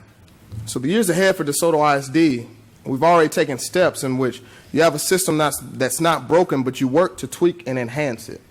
And that's why it was important to give those that work in our cafeteria the opportunity to expand their horizons with the partnership of Chartwell coming in and taking over our food services. Not only will they be receiving raises, but they'll also be receiving training and other opportunities to work once school is out. They can go work at Reunion Arena, or not Reunion Arena. I'm not even showing my age because I'm not that old, right? They can work at the AAC. They can work at AT&T Stadium. They can even work at Reunion Tower because one of the vendors is Wolfgang Puck. And so when you talk about those things, that's enhancing it, right? But it's also putting money back in the coffers so that we can be about the business of our students in DeSoto ISD. Not only that, but now we have solar. Right now, the solar consumption is on pace to be 20% of our energy costs. We need to work to enhance that, whether that be through all solar or water, because at the end of the day, we don't want to find ourselves with a budget cut and not being able to meet our bills. And so that's important that we look out ahead for what the future holds of DeSoto ISD so we don't find ourselves in that situation. We also need to work to go after the land that Dallas ISD holds claim to, that's within DeSoto boundaries, but represents about $6 million that goes to Dallas ISD, but doesn't come right home to our students. So we're going to put pressure, as Dr. Harris and Ms. Lavetta Levels have already met with Mr. Hinojosa. I've already been speaking with Trustee Joyce Foreman and Dr. Lou Blackburn.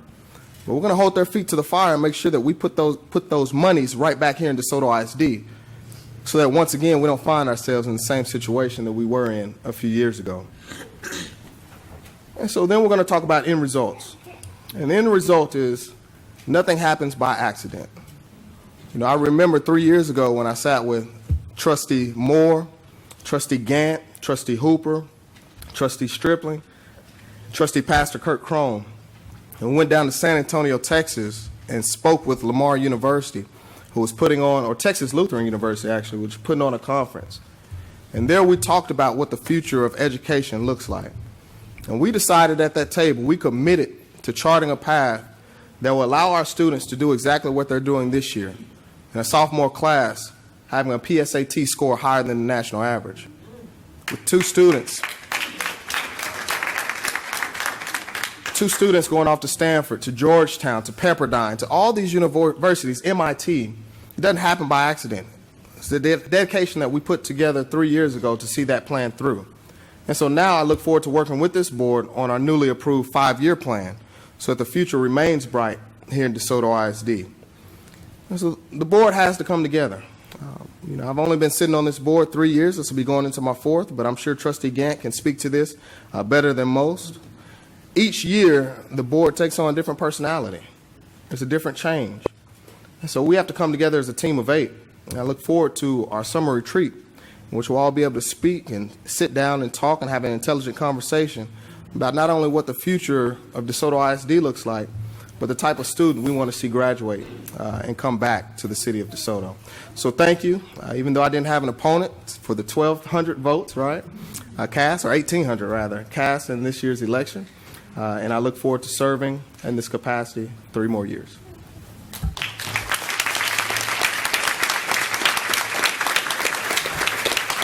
And at this time, we'll extend a brief privilege. If Trustee Gold's family would like to take a picture with her, if we'll go ahead and do that. And the same privilege to you, Trustee Sherman, if your family would like to take a picture with you.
And then the Shermans, and I think Dr. Day and his family has also been requested.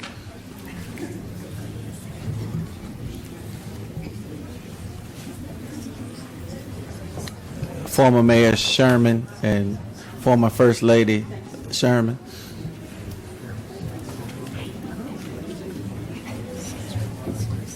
Jordan, that includes you.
going?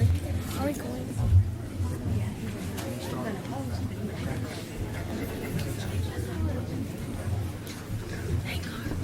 And while he's in the room, we'll take another point of personal privilege, and we want to congratulate former Mayor Sherman on a job well done. And we also want to congratulate the 21st Mayor of the great city of DeSoto, Mayor Trustee McCown, who's also in the room.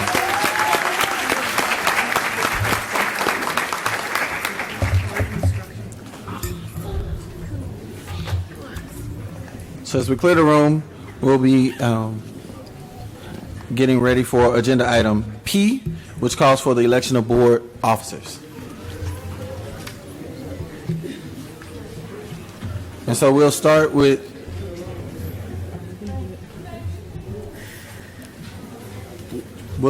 the election of board officers. We'll start with the election of board president. Are there any nominations? I nominate Donald Gant. I had my light on. Donald Gant has been nominated. Are there any other nominations? I nominate Carl Sherman Jr. Carl Sherman has been nominated. Are there any other nominations? Do the nominees accept the nominations? Mr. Gant.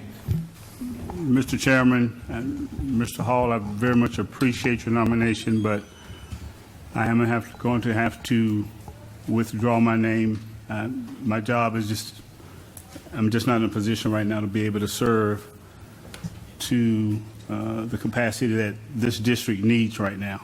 And I don't want to not be able to serve the kids in this community and serve the constituents in this community. So for that reason, I'm going to have to withdraw my name. I truly apologize. Trustee Sherman, do you accept your nomination? I accept. We have had two nominations, one of which would decline the nomination. Is there a motion to have the election, being that there are no more nominees? Can I nominate someone? Is it too late? Is it closed? Nominations are closed.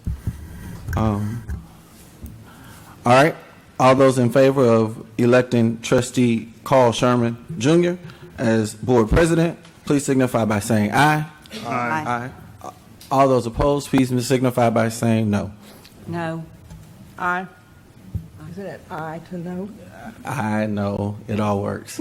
And so that's 2, 3. Okay. Trustee Sherman has been elected board president on a vote of 4-3.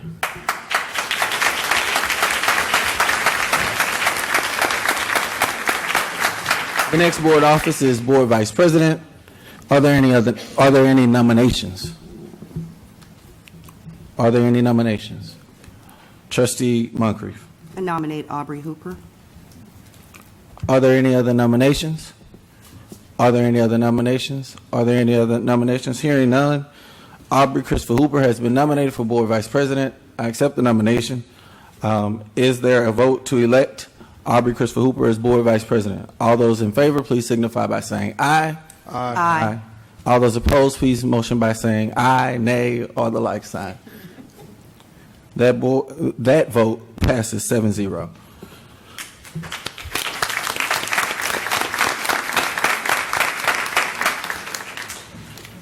The last board office is board secretary. Are there any nominations for board secretary? Mr. Chairman. Trustee Gant. I would like to nominate Ms. Sundray Moncrief for board secretary.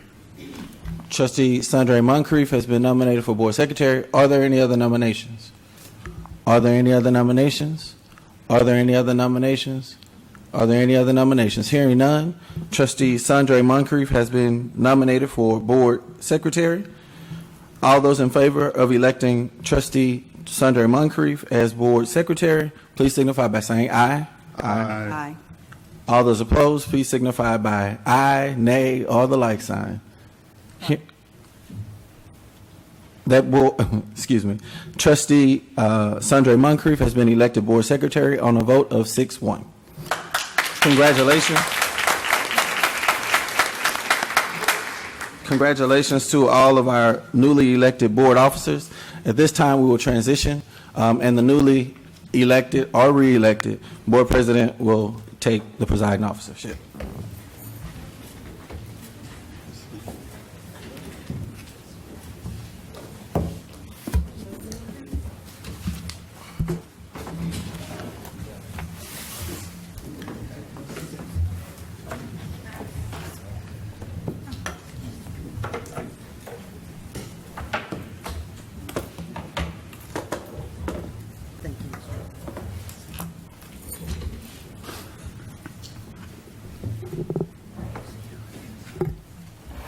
Item 1Q calls for the appointment TASB delegate and alternate to this annual TASB conference, which will be held in Houston, September 23rd through the 25th. This is a board president appointment, and so at this time, I'm going to appoint Trustee Daniel to be the delegate for us at the TASB conference, and the alternate of Trustee Hall to serve in those capacities at said date. That brings us to item 1R. Which is the appointment. Yes, President ma'am. Sherman, I can't attend that. That's why we have a delegate. Trustee Hall will stand in your stead. That brings us to item 1R, which is the appointment of trustee to the DeSoto Education Foundation. And speaking with the foundation members, as well as getting feedback from Trustee Moncrief, we're going to appoint her as the trustee to the DeSoto Education Foundation for this year. That brings us to item 1S, which is citizens' participation.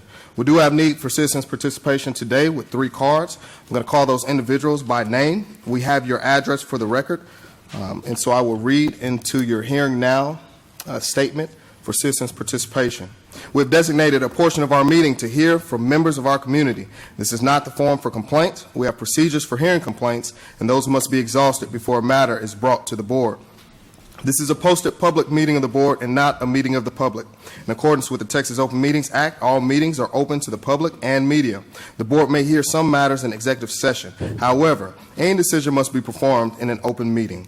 In addition, we are not permitted to discuss items not on the agenda. Non-posted items may be considered for a future meeting. No presentation shall exceed 5 minutes, and delegations of 5 or more shall appoint one person to present their view. You are respectfully reminded to address the board and not the audience during your presentation. First, we have Antoine Daniels. If you don't mind, please step to the podium, and you will have 5 minutes if you are able to hang out with us this late. Seeing no movement, that brings us to Mr. Trayvon Thomas. If you don't mind, step to the podium. You may begin your presentation.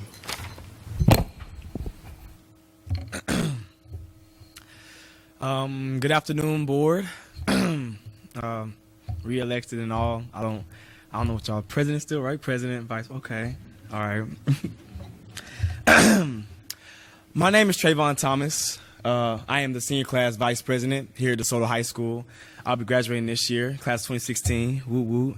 You know, I'm here to talk about my mentor, my main man. You know, my uncle. You know, he calls me nephew, so I call him uncle. Mr. Vandish Stripling. When we talk about a man who really cares about children, I definitely feel like Mr. Stripling is one of those people. When I first saw him, he shook my hand. You know, he has a hard handshake. He shook my hand. He shook it hard, but he shakes hands. He gives me a hug. And usually what happens is with people, you meet them and you just meet them and you see them around, you shake their hand, that's it. Mr. Stripling was different. Mr. Stripling, he shook my hand, and he would always ask questions. How are you doing?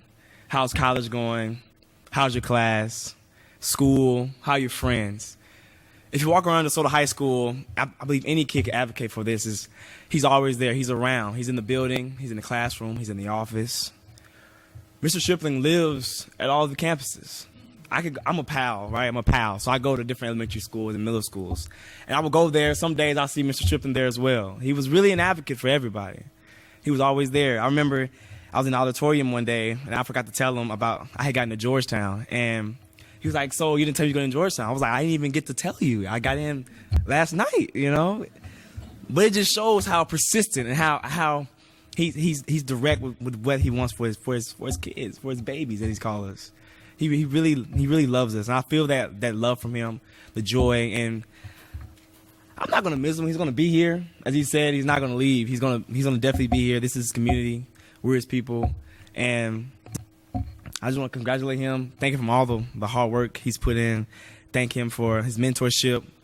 Thank him for everything he's done for me, as well as my friends, colleagues. Just thank you. All right.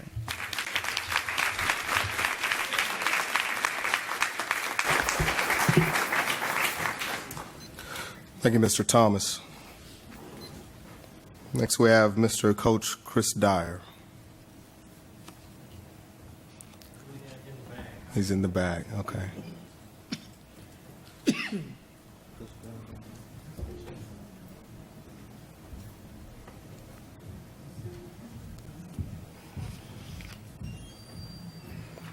And with respect to the statement that he is in the back, we'll wait for a couple of more seconds and allow him the opportunity to come back. For those that don't know, Coach Chris Dyer now has the gymnasium at the high school named in his honor, and so we definitely want to appreciate him for that. But I've just gotten word that he has left, and so I'm sure we'll hear from him at a future date. That concludes our citizens' participation for this night. It brings us to item 2, which is our consent items. We have one item under consent, which is item 2A, minutes from the previous meetings. I'll entertain a motion if there be any from the board.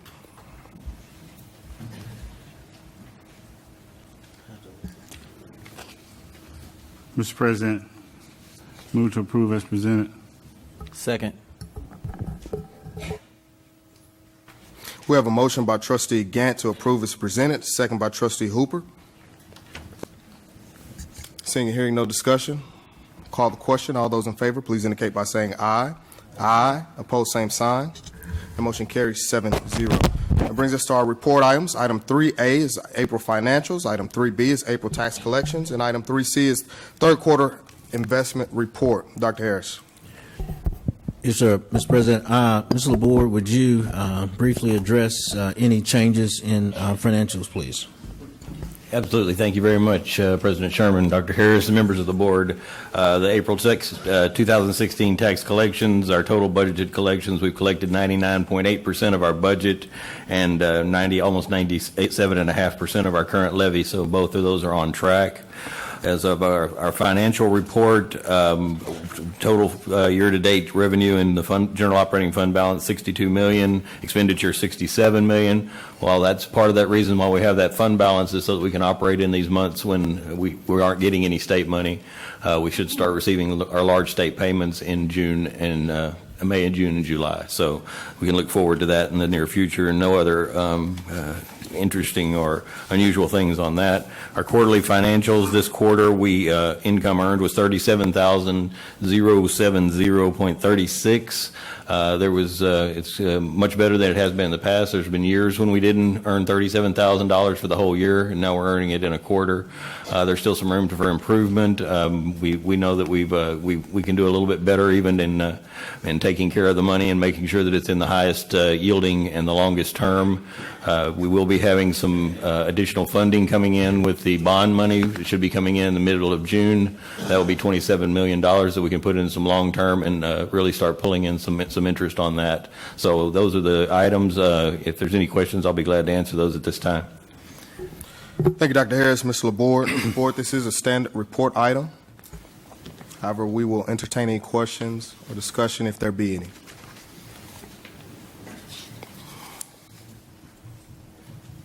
Seeing and hearing none, thank you for the presentation. I'm sure if any questions arise after tonight, we'll definitely be in contact. That brings us to item 3D, which is Summer School and Summer Programs Report. This report item was placed on by Trustee Daniel, and so I'll turn it over to Dr. Harris to present, unless you have any commentary you'd like to add. Okay, Dr. Harris. Thank you, Mr. President. Seeing no commentary, I'm going to ask Dr. Rucker if she would give us an overview of Summer School Program Report. Yes, sir. Mr. Sherman, Board President, trustees, Dr. Harris, actually, I do have a request in for Ms. Daniel, as well as I had a request in for Ms. Moncrief. So I will join all of our summer programs along with our Master Institute for Teachers in the same presentation. In the packet, you all will see that we're offering a variety of summer programs this summer, and there are four main reasons on which we offer these programs. Either we're offering a program for acceleration for our students. That is under Texas Education Code 280211, 081, and 0217. It is required that students who have not been successful on a state standardized assessment, that they must receive accelerated instruction during the summer. That will be our 5th grade, 8th grade, and any of our EOC students on the high school level. So that is one category of programs that we actually have during the summer. Another program that we have on the elementary level will be for those students who they have not failed, but they are right there on the brink. And we believe that if we provided additional help and to the students, that those students will experience more success when they return to school the following school year. For the 6th grade through 12th grade, that same summer school program is usually for grade replacement. That is, students may not have experienced success in some course or some subject area, and they will attend summer school at that particular time to make up for whatever content area they need to make up for a grade. We also have plenty of enrichment programs. If you look into the program, you will see that we have a variety. This is to say that we wanted our students to have something to do. Under the Gear Up grant, that's 1,500 students. Gear Up is charged with making sure that all students, if they're not required to attend summer school, that they are involved in something in the summer. And so some of those enrichment programs you will find, such as our STEM camp, which we're calling Game It. And this, you will see in there, this covers 2nd grade through 12th grade. This is where students will get in and get a chance for this year, video game programming. We've had this in the past. Last year they were coding. We had students at a variety of places going to UNT. We had UTD to actually come over and teach coding in the elementary and the high school level. This year with Game It, we have something extremely wonderful. We had the opportunity to work with Best Buy. Best Buy had a competition going on. DeSoto ISD was wonderful enough to win this award, and that is all of Best Buy employees will come out for 2 full days. They will bring in a big truck, haul all the technology that they need to come in with, and they will take over for 2 days of educating our students. And they don't need us other than just to stand there, teaching them a lot of technology applications or what have you under Best Buy. We have Camp Explore. That's for our elementary babies. The kids get a chance to go in and do a lot of the various camps for the time period at a small fee. We have iCode camp. That's our GT students. It's a 1-week camp, but we have followed it this year with our Scholars Camp and Scholars Academy for elementary, middle, and high. Those are our Duke Tip students and our GT students, where we will give them hands-on activities directly from Duke University. We have a few more. We have the summer feed camp, but we also have the summer great program, which we work with the city of DeSoto, and they offer that. And more importantly, we have DeSoto Read Now. You will see that for DeSoto Read Now, we will have a leaderboard all summer long where we are encouraging students to read all summer. They are actually able to take accelerated reader tests so that we can tell that they are actually reading, as well as for the high school level, they are taking Achieve 3000 assessments, and we'll have a leaderboard going all summer long. We work very closely with this library, the city library, where our students can actually go there and test as well. Our libraries will be open at several of the locations all summer long, so students can actually come in and test. And so those are some of the enrichment activities. I didn't name them all, but you do have the packet. We also have specialized summer programs also, and those specialized are for a lot of our magnet programs. We have what we refer to as bridges. That means, for instance, the Male Leadership Academy at West Middle School, those students who were able to get in this with the application or what have you, we think that we need to take the time, and we usually take about 2 weeks to or 3 weeks, depending on which program, to introduce the students to the culture, what it means to be a part of that academy, or what have you. And so again, our programs will fall into one of the 4 categories, either for acceleration, for grade replacement, for helping students for the following year, for enrichment, as well as for a specialized summer program. And that leads me to what Ms. Daniel asked about, which is our Master Institute for Teachers. It looks like this, and I believe all of you all actually have a copy. The Master Institute for Teachers is really about professional development. Each year during the summer, we offer professional development opportunities for teachers. Every year, Dr. Harris gets an opportunity to sit down with teachers at every grade level and sort of hear from them before we began planning for the next year.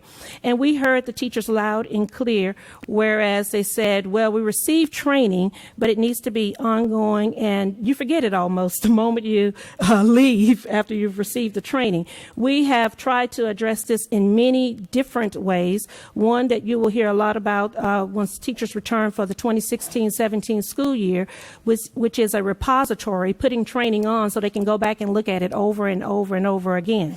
But also what we've done is created our Master Institute for Teachers. We have a lot of people who are extremely excited about this. What this is we've targeted 2 schools. This is the future of DeSoto ISD. We heard our teachers. We want to make sure that they feel comfortable with whatever training it is that we are providing, and they feel comfortable enough in knowing that they know the skills and feel and that they can go and implement immediately, I should say, into the classroom. What we've done is we've combined this with summer school, and we're actually modeling a lot of this behind Texas Tech University, which their model is nationally recognized across the state. So far, they've just recently received monies from the Bill and Melinda Gates Foundation for their model, and states across the nation are copying it. So DeSoto ISD, we do not wait. We moved ahead, and it's a clinic that we're pretty much having. We will actually train. We will not rush our teachers any longer. We will train for 3 weeks. That's the length of summer school. And the way it will look is we will train, then they get to go and apply it to the kids that are in summer school. That looks like teaching 45 minutes a day, getting a chance to work with the coach, the whole 9 yards. We're looking for those individuals who are in this particular program to come back and be our masters and help us provide professional development throughout the year. Again, this is a 3-year process, and so the goal is to have all teachers participate in this process where we can say it's quality professional development, exactly what it is that they've asked for. What teachers will receive, not only will they receive this innovative approach of professional development, they are paid. They are the summer school teachers per se, but they will receive $3,500. That's more than you've ever received in summer school. But again, we appreciate the commitment that they are making for this. And again, they will be our masters as the new school year begins. Again, this is a 3-year process, and the goal is, and we're working and reviewing our professional development hours as it is. And I believe I heard early on that we've changed the model simply because we've heard from everyone that the model just did not work. It was too short, too quick, and not as impactful as we would all like it to be for the benefit of our students. Thank you, Dr. Harris. Okay, yeah. Dr. Rucker, thank you for that. We definitely are already seeing the fruits of the 5-year plan, strategic plan that was put in place, and thank Trustee Daniel for serving on that committee, putting this together. And so thank you, administration, for taking the words of our district, of our teachers and students, and running with it. Board, this is a report item, and Trustee Daniel requested it, so out of respect to her, I will yield the floor to her if she has any questions, comments, and then we'll take those from the remaining board members. I have a couple of questions. When did the teachers find out about this program? How long have they known about this summer school training and the stipend and all of this? We rolled this out to principals probably early March. And what if they can't do it this year? Oh, wonderful. We're not difficult. We have said to teachers, if you can't, we know we've had some teachers who've had trips already planned, surgeries or what have you. All they've said is they give us the documentation and they sign and they say, hey, I'll do it next year. And we say, okay. So the teachers are required to do this. It's not an option. Well, At some point, they will be required to go through the process, yes. Okay. All right. The other question I have is, how are we going to require the students to attend, the ones that need intervention? How are we going to require them to attend? Very good question, Ms. Daniel. The truth of the matter is, I quoted the Texas Education Code early on, and we really don't have an option. So for those with accelerated instruction, it is by law. We have a letter that's getting ready to go out now with all of those EOC kids that says that they are required. My old campus days, we used to actually go to homes and knock on the door because the law states that we have to provide this. But also, students are selected, I know, on the elementary level.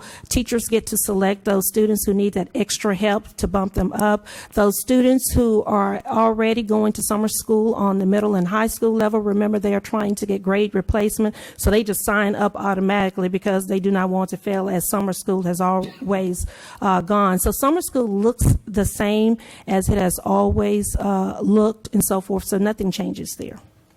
Well, mainly I'm concerned with the elementary ones. What if their parents just say, I'm not bringing him? Then what?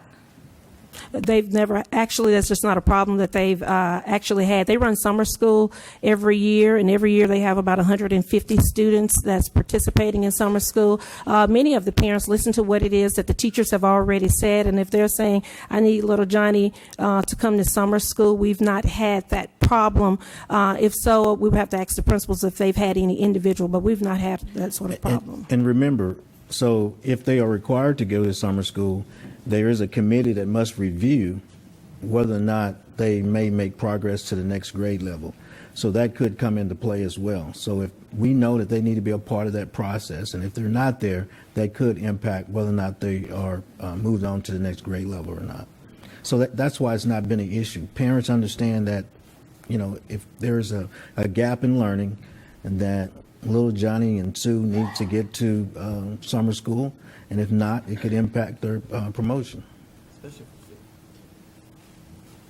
Okay, on the other side of that, if they go to summer school and they don't advance as much as they should advance, are they automatically promoted? It is a committee. So the state requires us to have a committee that decides whether or not a student has met enough of the mastery of a particular grade level on whether or not they should go. That includes the principal, the counselor, grade level, the parent. The parent is probably the most important part, actually. Grade level teacher. That committee will make that decision. But the parents understand that it's not an automatic. I think well, I'm sure in that discussion they would have that. So a parent does have a right to appeal that process.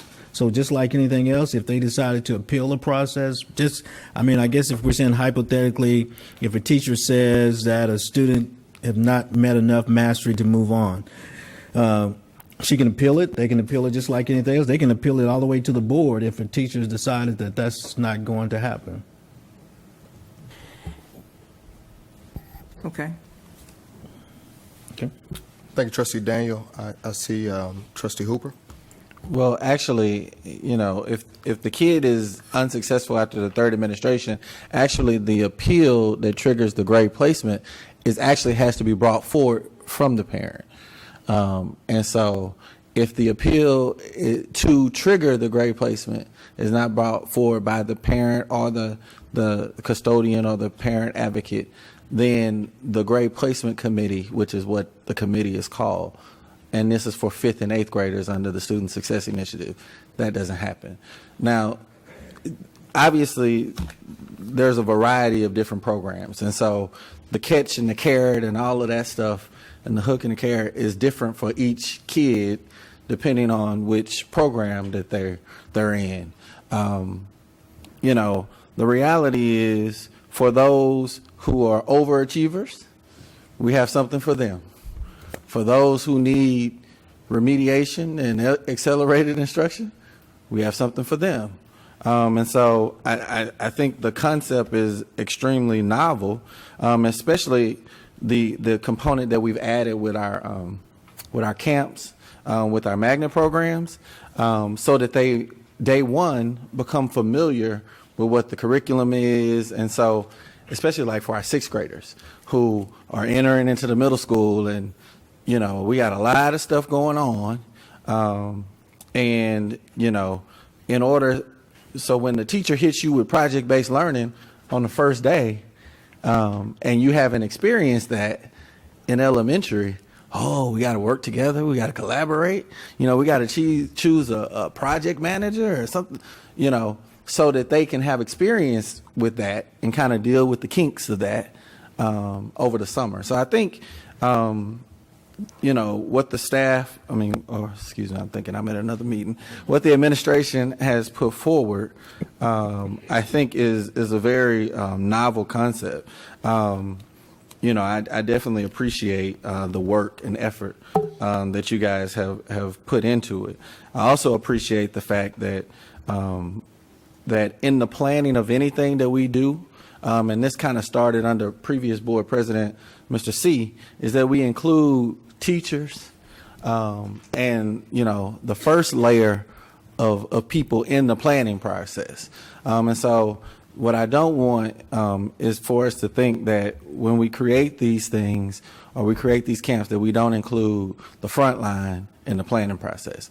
That was a directive that was sent from this board, and I think that the administration has gotten their hands slapped enough over the years, not now, to know that we want to do as much as possible to be an inclusive district in terms of the decision-making process as well as the planning and implementation. Because at the end of the day, you know, it's not going to be Dr. Rucker, and it's not going to be Dr. Lamonia, and it's not going to be Dr. Harris that are going to be at every day of summer school running these academies.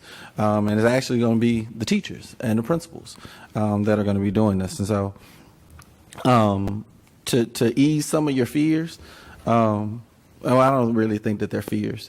You know, I don't think we're going to be hurting to fill some of these programs. I think that this just brings more structure, more clarity about, you know, what programs are free, what are charged, which ones have costs. And the reality is most parents that I know, you know, and unfortunately I ain't got to the point in my life where I have kids, but most parents that I know, they're trying to find creative and innovative things for their kids to be a part of in the summer. And so I don't really think that we're going to have a major problem, but I guess we'll watch and see. But thank you again to the administration, Dr. Harris, for putting this report together, as well as to kind of bringing this Summer Academy and Scholars Academy together with special emphasis on the stuff that we're doing for the overachievers, because a lot of times they've been left out.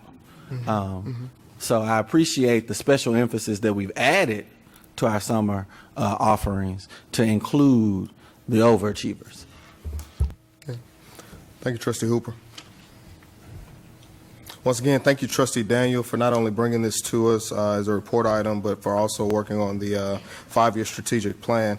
This is everything that we've discussed. This is how you get intentional results, right? You have to be intentional with your focus. You have to be relentless with your approach to educating kids. And so I can definitely appreciate, I'm sure this board appreciates, one, you getting the feedback from teachers and campuses, but two, also adding some additional dollars behind it, right, for them being there. And anytime this board and the community of DeSoto can tie our names to the Gates Foundation is definitely a good thing. But I'm also excited about, and I'll just highlight one program, right? We know that our students historically come into kindergarten with 1,000 fewer words in vocabulary, just based on demographic, right? And so it's very encouraging to see that we have an intentional focus for free for students entering kindergarten and pre-K to have a reading camp over the summer, and that's phenomenal. And so I want to strongly encourage us to make sure that we broadcast that message, that our community knows they can take advantage of it, because the fact of the matter is no charter school around us is doing this. They don't have the means to do it. And so when you talk about intentional focus and you talk about growing your top tier students, but also growing those students who might need a little additional help, DeSoto ISD is definitely on the cutting edge of that. So thank you so much for that. Seeing no further comments, discussion, board. That brings us to our next report item, which is 3E, Magnet Schools of America. Dr. Harris. Ms. Lewis has that. Yes, again, Board, Magnet Schools of America allows us to actually take teachers down and administrators in some instances to actually see schools, other magnet schools and promising practices. And so each year that we go, we actually have individuals who like to come back and share quickly, and as well as thank the board for the opportunity. So we actually have two magnet programs that want to quickly do that, those who went to Magnet Schools of America and those who went to New York from the Male Leadership Academy.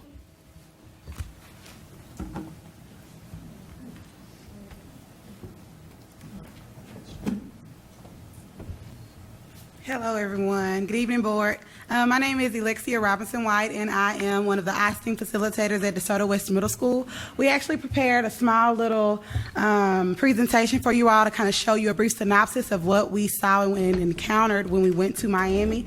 My team and I have a few my teammates who actually presented with me in Miami, had the opportunity to present at the conference. Out of hundreds of proposals, ours was one of 82 to get selected to present, and we were able to kind of showcase what we've done at DeSoto West Middle School in our ISTEAM Academy, and we're appreciative to have the opportunity to go.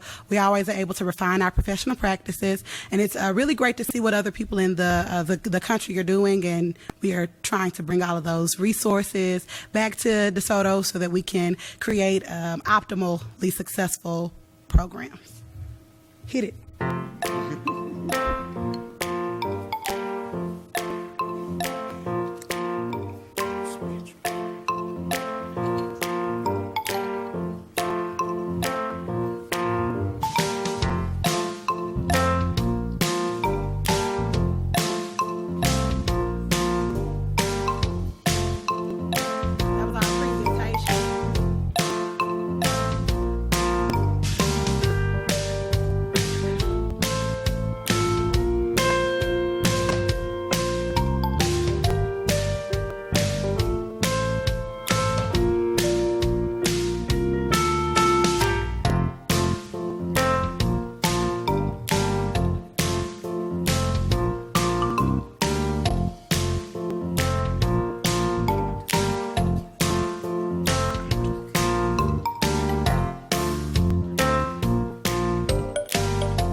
Using Powtoon.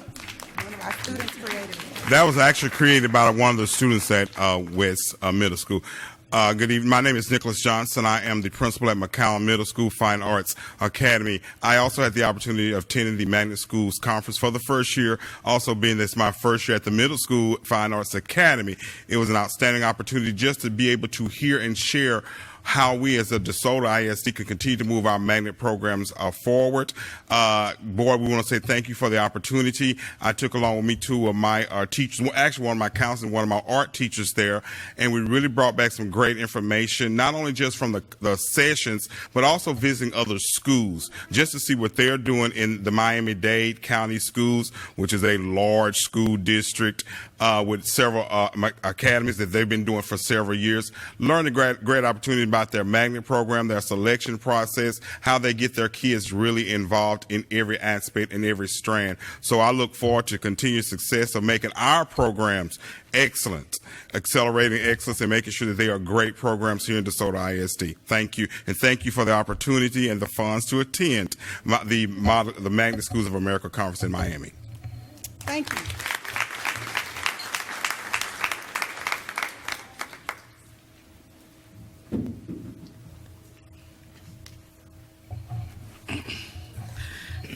Hello, everybody. My name is Emma Session, and this is Jared Fletcher Mateo White.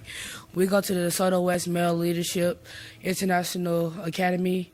We went to New York, and we also like to say thank you, the board at DeSoto, for taking us to this trip in New York to the Jacob Javits Center, which we went to this thing called COSBAC, which means Coalition of Schools Educating Blacks of Color. Boys of color. I'm sorry. As you see right here, we went to various places such as the Jacob Javits Center and also Rutgers Park, which is a famous park in Harlem, which is a very open and nice community in New York, which is part of one of the 5 boroughs. It's where a lot of famous NBA players such as Kobe Bryant and Michael Jordan have played.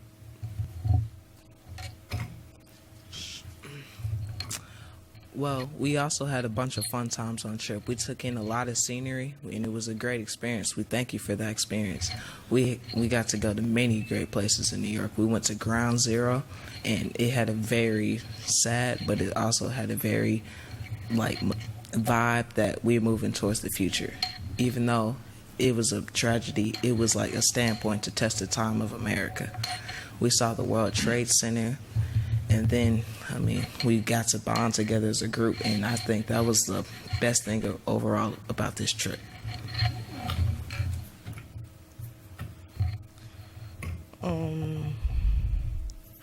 We went to Rucker Park, but we also went to a place at the meeting where we had young men speak to us about their past and what they went through as a young boy, and how they overcame the obstacles, to be successful. And we also went on the subway to go see the World Trade Center, and we learned that it's a lot of, it's just a lot of variety of races down there and a lot of different cultures. It was a lot to learn, and I thank you for that.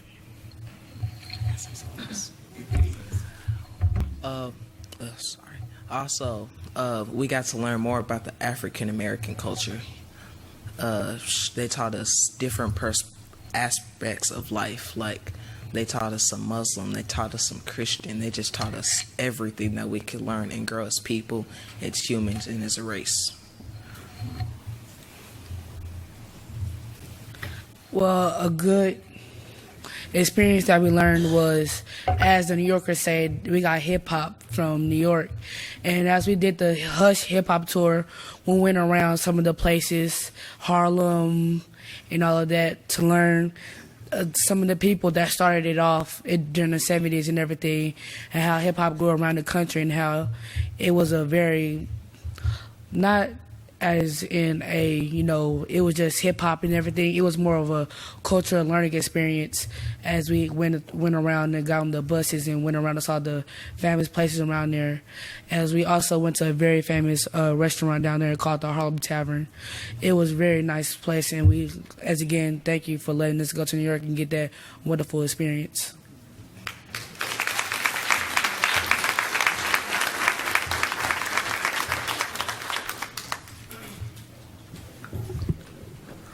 Thank you, administration. Thank you, Mr. Johnson from McCowan. Thank you, Mr. Lewis from West, and our teachers from McCowan. No, not McCowan. Yeah, West. There you go. There you go. And for your teachers there, board, this is a report item, but we'll entertain any questions or discussion if there be any.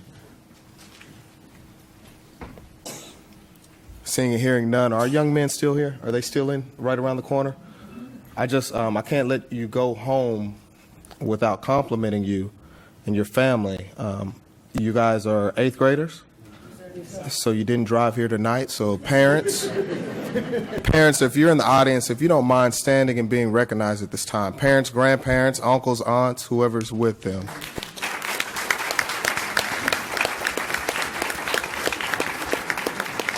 All right, yeah. Thank you so much. You guys can now put on your resume that you've spoken to a board of executives in 8th grade. And so phenomenal job, young men. And you learned about hip hop there.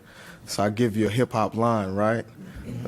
Kendrick Lamar said, when you know we've been hurt, been down before, when our pride was low, looking at the world like, where do we go?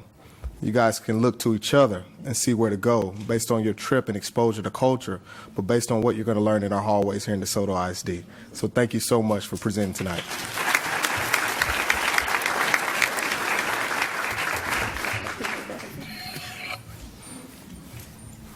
Yeah, board, I listen to Kendrick Lamar sometimes. Seeing no further questions, comments, discussion, it's going to bring us to item 3F, which is our employments, resignations, retirements.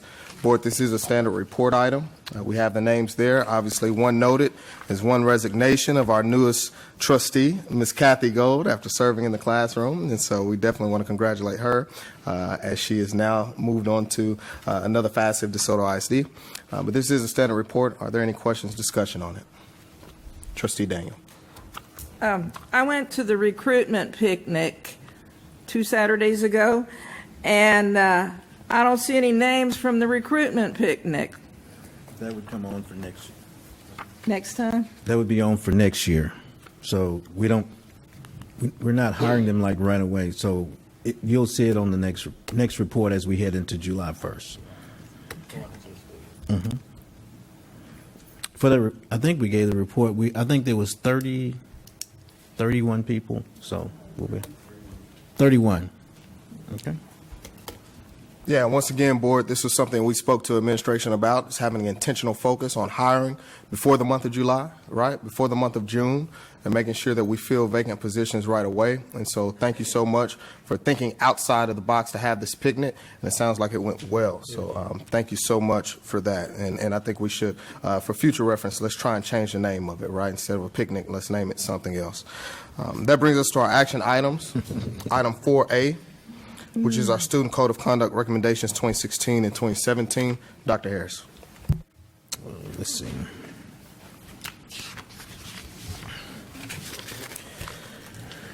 A little background, Mr. President. The DeSoto ISD Discipline Committee met throughout the school year on the dates listed in your recommendation. The committee members consist of teacher, assistant principal, principals, parent and community representatives, students, school resource officers, district administrators. Committee represents receive feedback from the campus community about the Student Code of Conduct as well as campus disciplinary concerns and bring them to the committee for discussion. The information herein is recommended for updates for the 2016-17 school year by the District Discipline Committee and is presenting them to the school board for approval. Ms. Levels, you want to add anything else to the recommendation? Sure. Thank you, Dr. Harris, President Sherman, and the Board of Trustees. What you have before you, you just have you have a list of the updates for next year. We actually have 0 changes, but there's some slight updates that need to occur. The child nutrition page is slightly different, so we need to change the wording to match the new law. The same for the steroid information. We want to make sure that we change the word. Our policy is more of a drug testing policy than a steroid testing policy, so we've updated that page to reflect our practice. Additionally, as the board approved this high school dress code, we made sure that we went back and we summarized the elementary and middle school dress code so that all 3 would be similar in the when you look at it visually. So if you turn to those pages, nothing has changed on the elementary or the middle school. All of the information is identical. We just want to make sure that we provide an updated visual for parents. And it's our plan to provide a dress code brochure for the 16-17 school year, because we know that we've had the one that's in place for quite some time. So for the code of conduct, there are no changes. Everything is still the same. We had to make those slight updates for the child nutrition to update with the new state law, as well as the steroid information.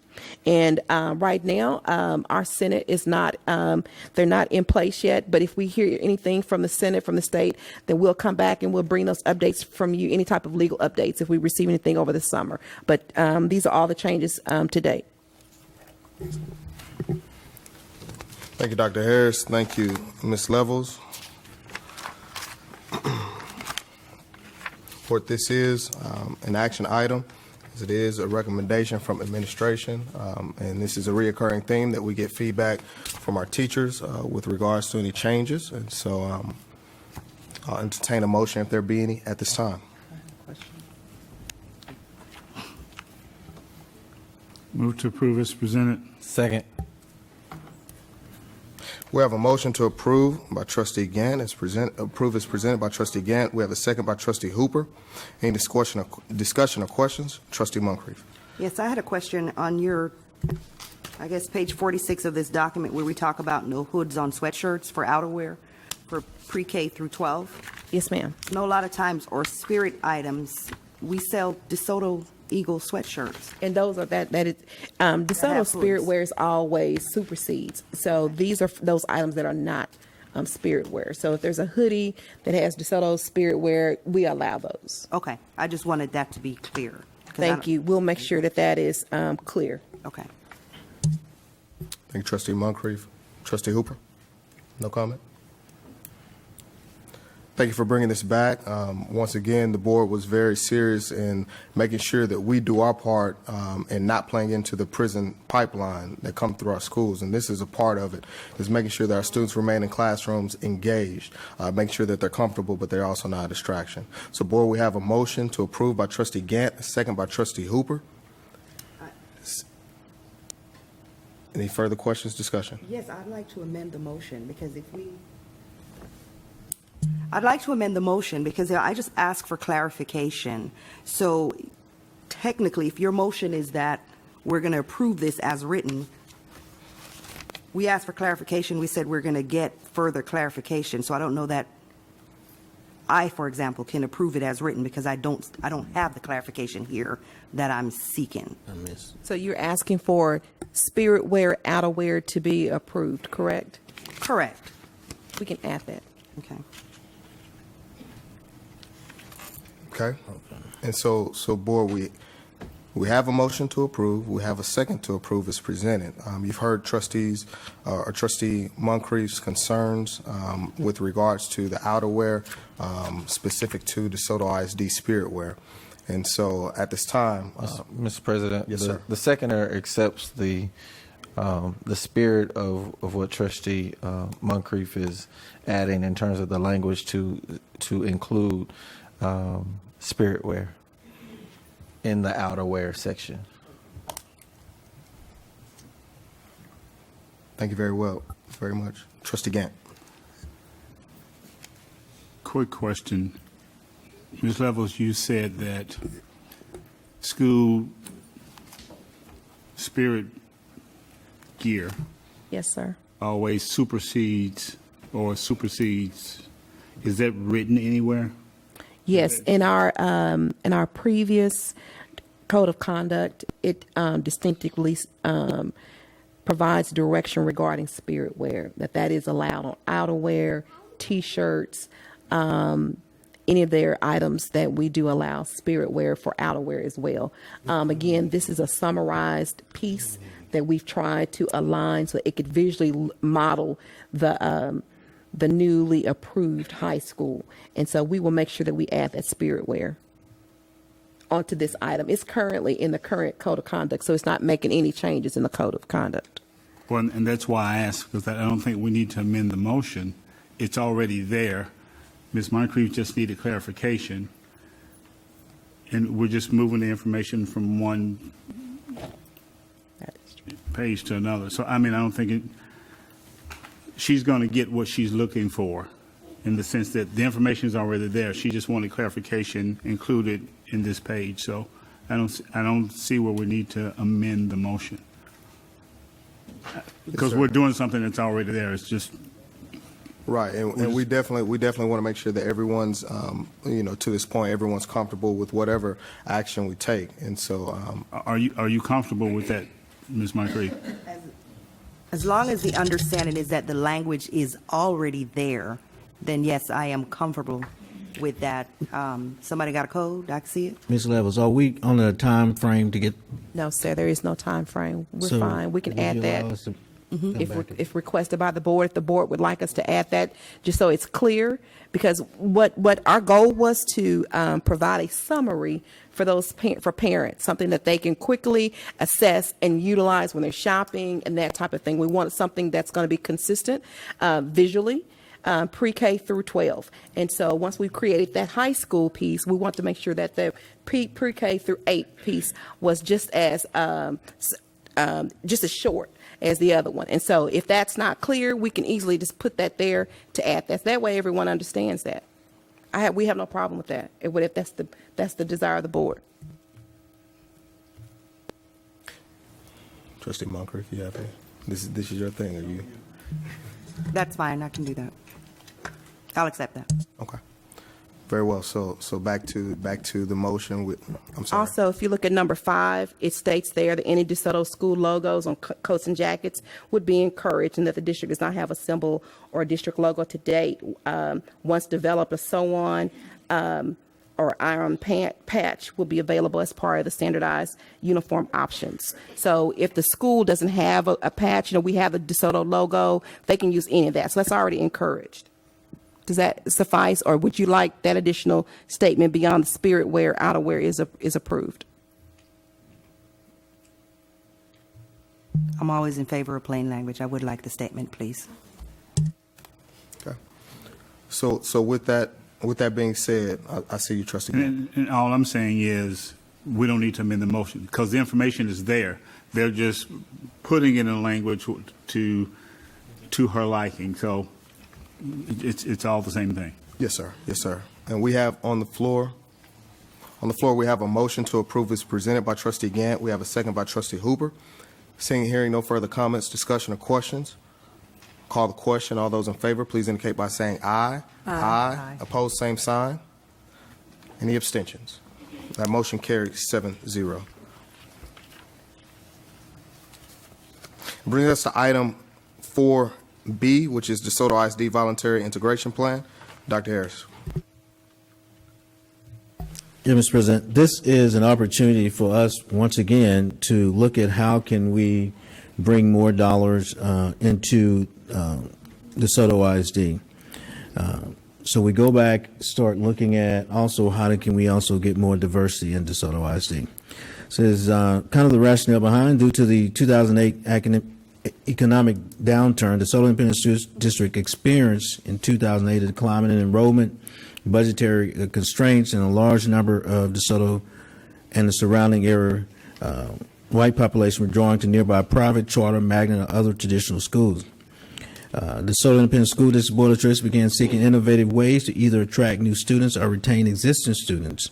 Majority white students, to prevent the declining enrollment again, With the creation of the theme-based magnet programs, enrollment has begun to increase. However, minority isolation remains an issue for our district. And so this is an opportunity for us to generate additional grant fundings into the district to help continue to build programs that draws back our students into the district. Thank you, Dr. Harris. Board, we've had the opportunity to read this over the weekend, and hopefully for those of us that had questions, had an opportunity to ask those questions that we felt appropriate. At this time, I'll take a motion if there be any from the board. Move to approve as presented. We have a motion by Trustee Hooper, a second by Trustee Gant. Do we have any questions or discussion? Trustee Hall. I had sent you an email about this earlier. It talks about a grant, but what are we talking about in a grant? Definitely. Actually, this grant, which is called, and I like to read quickly the description that it says directly from the U.S. Department of Ed. It's the Magnet Schools Assistant Program, provides grants in eligible local educational agencies to establish and operate magnet schools. It also eliminates, reduces, and prevent, as Dr. Harris just shared, minority group isolation in elementary and secondary schools. Basically, what that means, I believe the number was shared earlier, that we're probably at 78% African American, but it does not mean that the city has 78%. And so anything to encourage diversity, it actually says that the grant funding will support capacity development, the ability of schools to help the students meet more challenging standards through professional development and other activities that would enable a continued operation of magnet schools and high performance.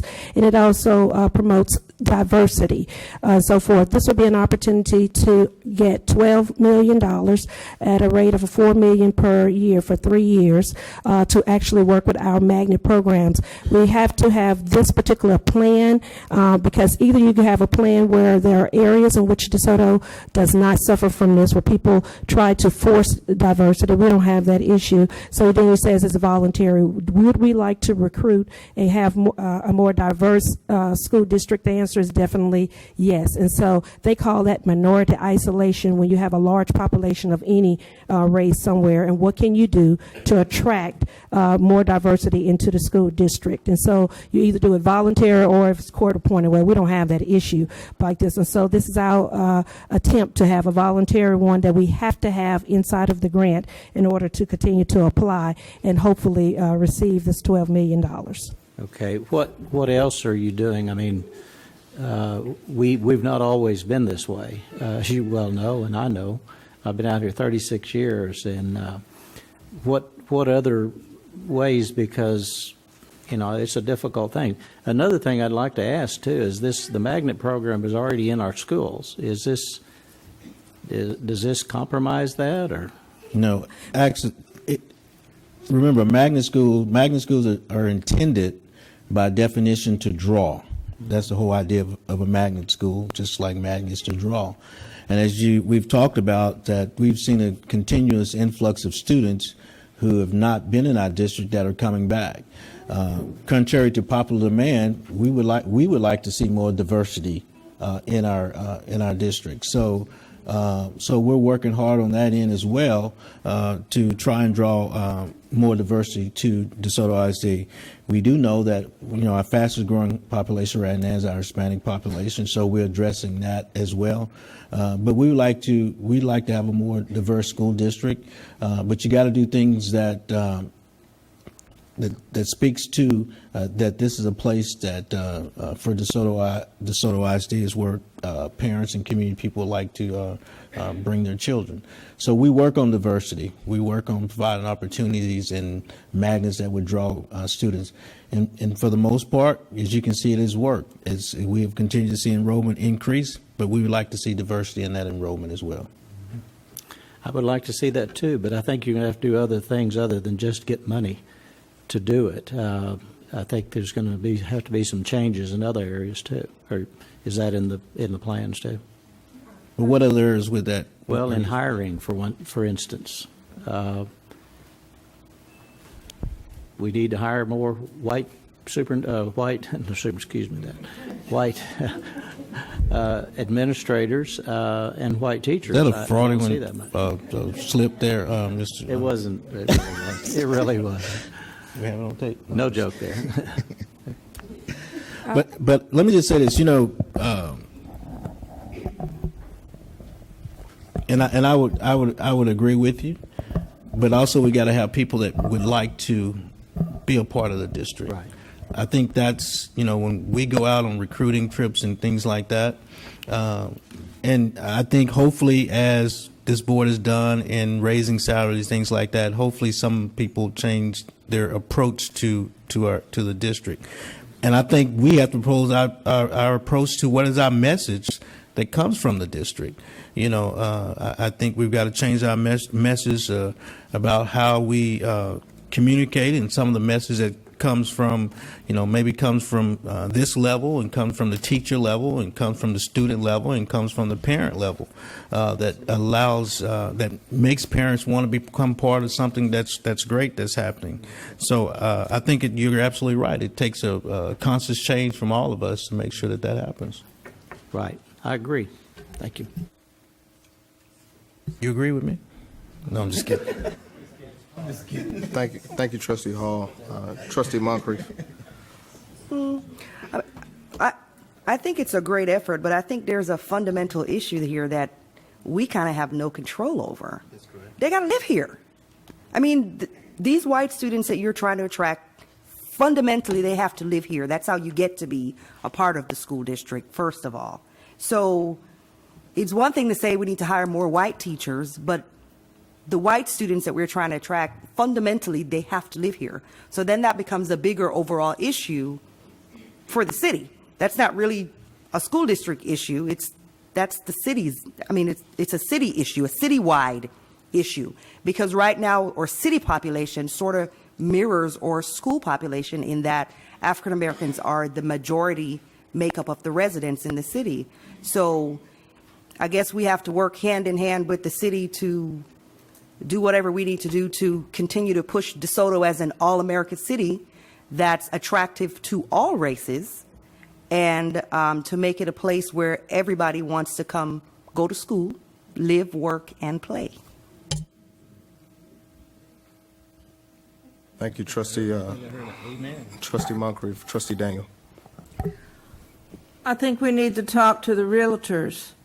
I think we need to tell those realtors that we want to be a diverse city. We want to attract people of all races. We don't just want to attract one race. There's a push from the federal government for desegregation again. I've been reading articles about that the federal government is worried that we've resegregated ourselves, which seems to be what we have done. And I think all of this is part of diversity. You have to have teachers that don't just look like the students we have now. And we've hired teachers who look like the students we have now for at least the last 5 years in overwhelming numbers. And I know we say, well, the teacher pool is slim. The teacher pool in all areas is slim because we don't treat our teachers very well. Not just we, DeSoto, but we, the whole nation. They are the least paid professionals. They are the least respected professionals. We don't trust them as professionals. We don't even hire well-trained teachers anymore. And I'm not just talking about DeSoto. I'm talking about the whole United States. We need to bring that back. We would have a great pool of teachers if we could say, look what we do for our teachers here in DeSoto. Yes, we gave them a pay raise. That's great. But a pay raise cannot be large enough to overcome discipline problems in the classroom. A pay raise cannot be large enough to overcome 35 to 40 kids in a classroom. We have to hire enough teachers. We have to have discipline in the classroom. We have to have a rigorous curriculum for all students, not just those in the magnets and the special programs. It would be interesting to know how many of our 9,000 students we are serving in our special programs and how many are not in any of those special programs, and they also need help. And I'm sure you have those figures. I just don't have them in my head, but I know you all have those figures. But the point is, if we look at the community, we see black, white, purple, and green people. But if we look, not really green, but if we look at the school, that's not what we see. If we look at the administration, very few minority white administrators. You know, that is not going to attract these kids back into our school. And as far as having to live here, we have a lot of white students who live here who go other places because we are not diverse. They still live here, they still socialize here, but they don't come to school here because we are not diverse. We have to meet the needs of every kid, no matter where he is on the social spectrum, no matter what race he is. We have to meet the needs of all of them.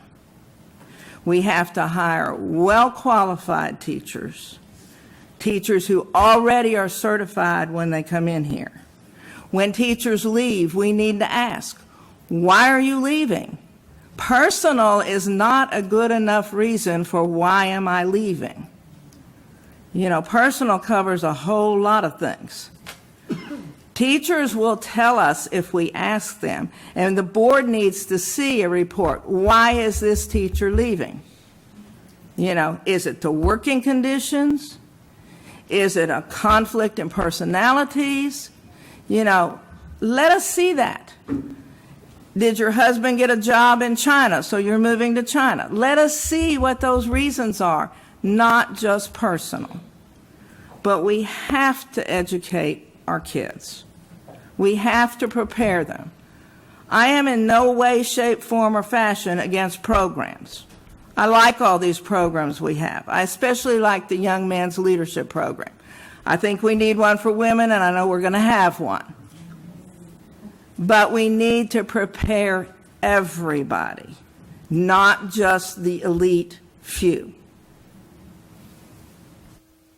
Thank you, Trustee Daniel, and I see you, Trustee Gann. I just wanted to kind of condense this message. What's before us, and we do have a motion on the floor, and we have a second to approve as presented, is bringing grant dollars into our district to meet the needs of our students.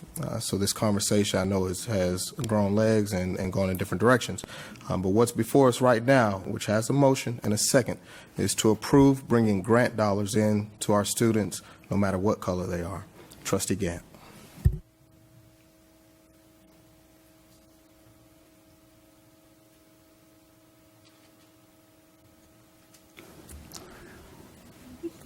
Mr. President, when I moved to DeSoto in 1990,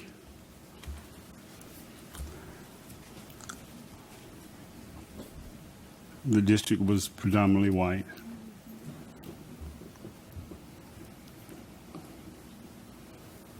And I say that because I'm not a racist.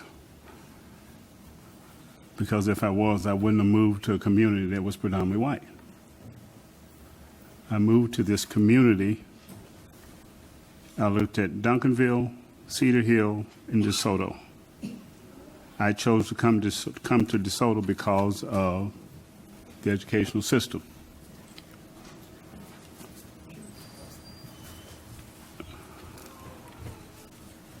I'm going to say something that you will very seldom hear me say. I was the first African-American male elected on this board, and that was in the year 2000.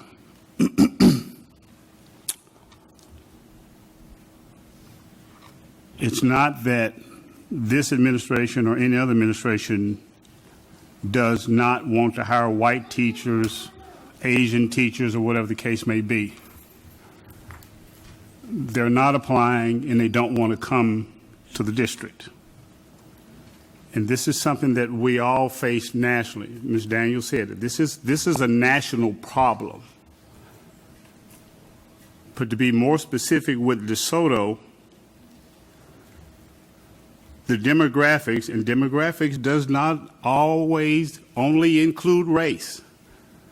But in this particular case, that's what we're talking about. The white people left. Okay? They left. And the education-based African Americans moved in. I sat in a meeting in New York. Mr. President, you just have to work with me. I sat in a meeting in New York. We went to New York for a bond rating. We just had a bond election that you as a community had passed for us. We went to New York for a bond rating. We were sitting in a meeting, and there was a young man, and he was probably about 25, between 25 and 30. He was white, very well dressed, very educated. And he said, I have just got to ask you this. He said, the demographics in your community has changed, but the value of your educational dollar has gone up. He says, I don't understand.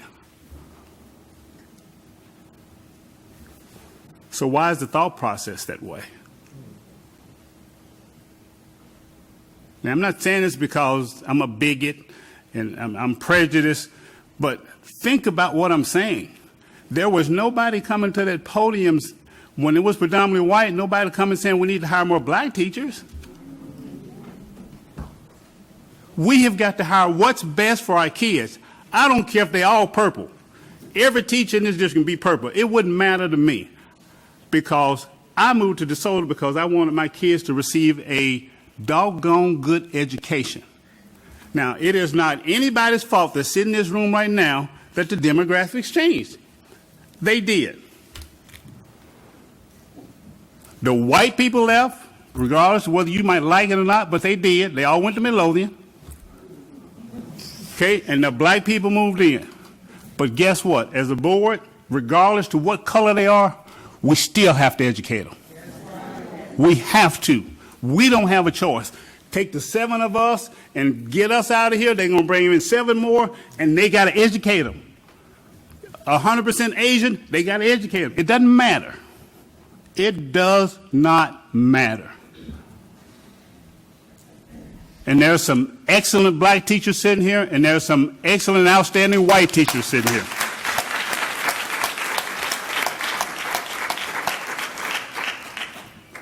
That's the way it is. We didn't ask for it, but it fell in our lap. And we got to educate them. Regardless to what color they are, we've got to educate them. So I don't care. You can go out here tomorrow and hire 100 white teachers. I'm fine with that, as long as they can educate our kids. Yeah. But I'm going to tell you one thing you better think about. In some cases, there is a difference in culture.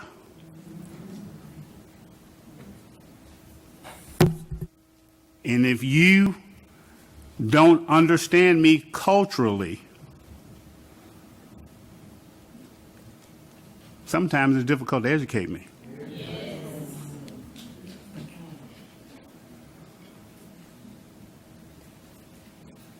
You know, I was brought up in a little town in Arkansas. On that side of the track, they had pee-wee football and all that stuff. On this side of the track, I'm walking barefooted on glass and rocks and everything else. And I've said this once before, sitting in this very seat. The only time I had the opportunity to swim in what I called a swimming pool was when it heavily rained and I went and got in the ditch and I called myself swimming. But they had a public pool with a lifeguard and all that stuff. And my whole point in this is, You do have to understand me from a cultural standpoint. That's why we go to NAPSE and TAPSE, the National Alliance of Black School Educators, and the Texas Alliance of Black School Educators. And I'm going to tell you what, there's just as many whites trying to figure out how we're going to educate these kids as we are trying to figure out how we're going to educate these kids.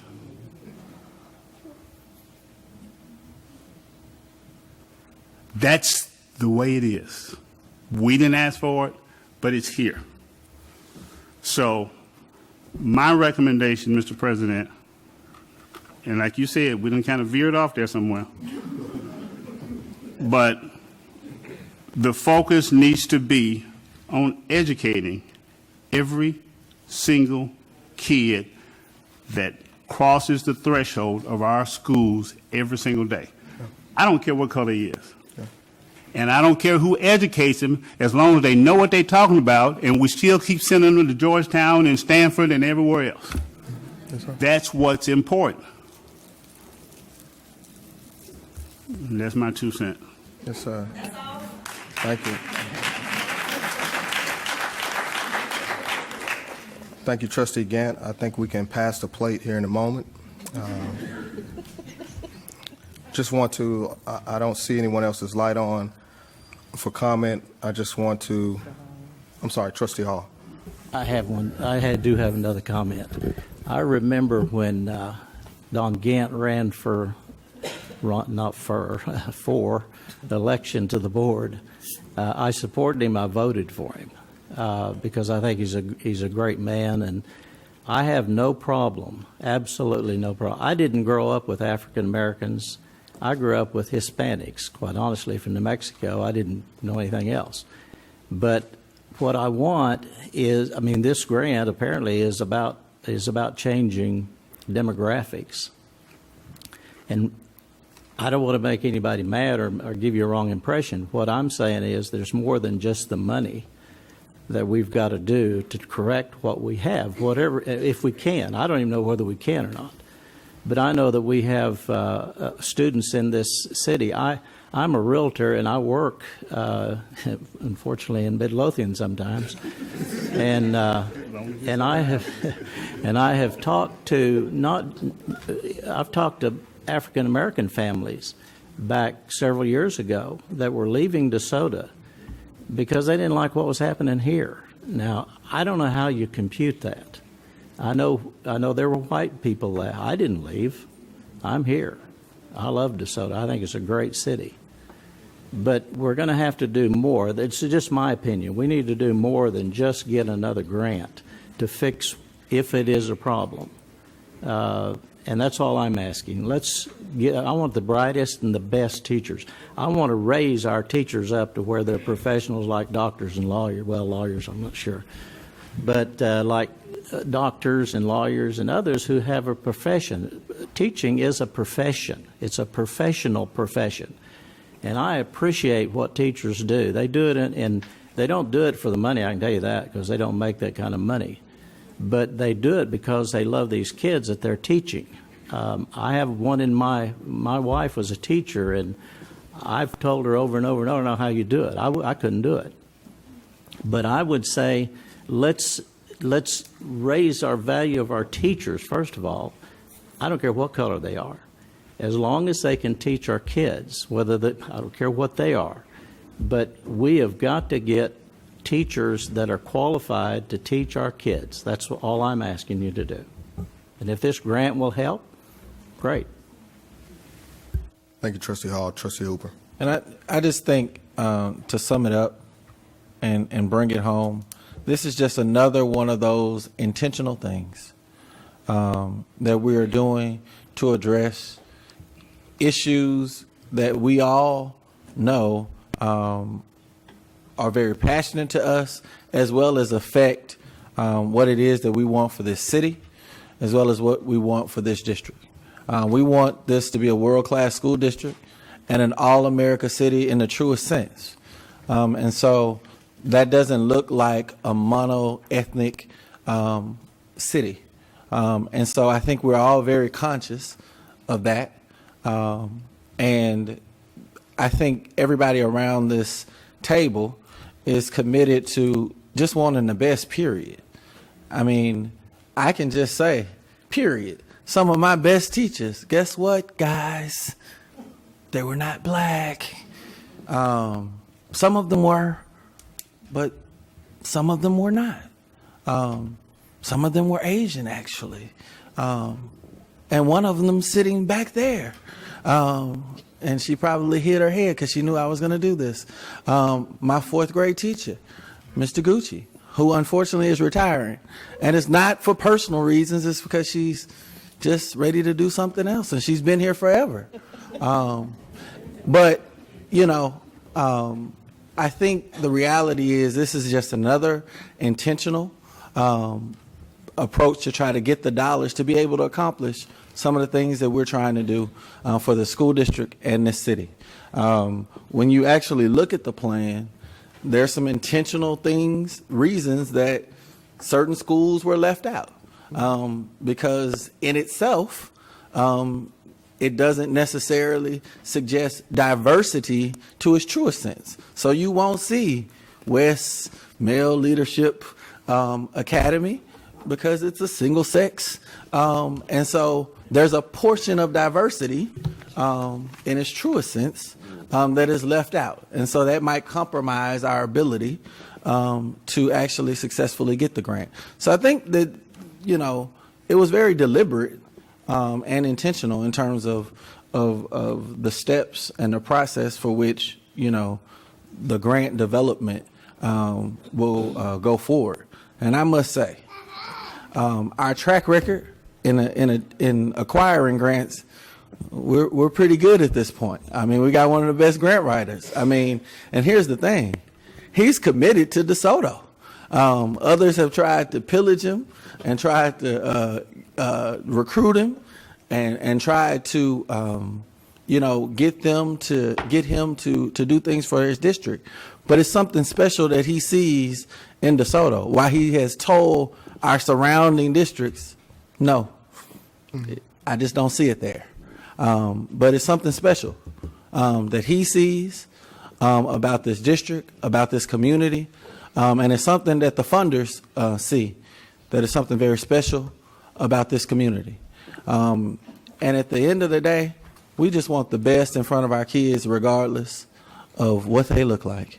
As long as they have the heart of a child and they have the relationship in order to propel them for greatness, really doesn't matter to me.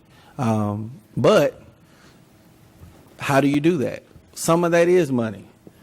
So we address that intentionally. For the first time ever, DeSoto ISD, I don't know if y'all heard it earlier, $51,000, guys. We went from being at the bottom of the starting salary pay to really being competitive and in the game. Finally, DeSoto ISD is in the game, guys. And so we can demand greatness. And so if we get a teacher, regardless of race, creed, or color, who is not living up to our expectations, we can say thank you for your service, but this may not be the place for you. Right. Thank you, Mr. President. Yes, sir. Thank you, Trustee Hooper.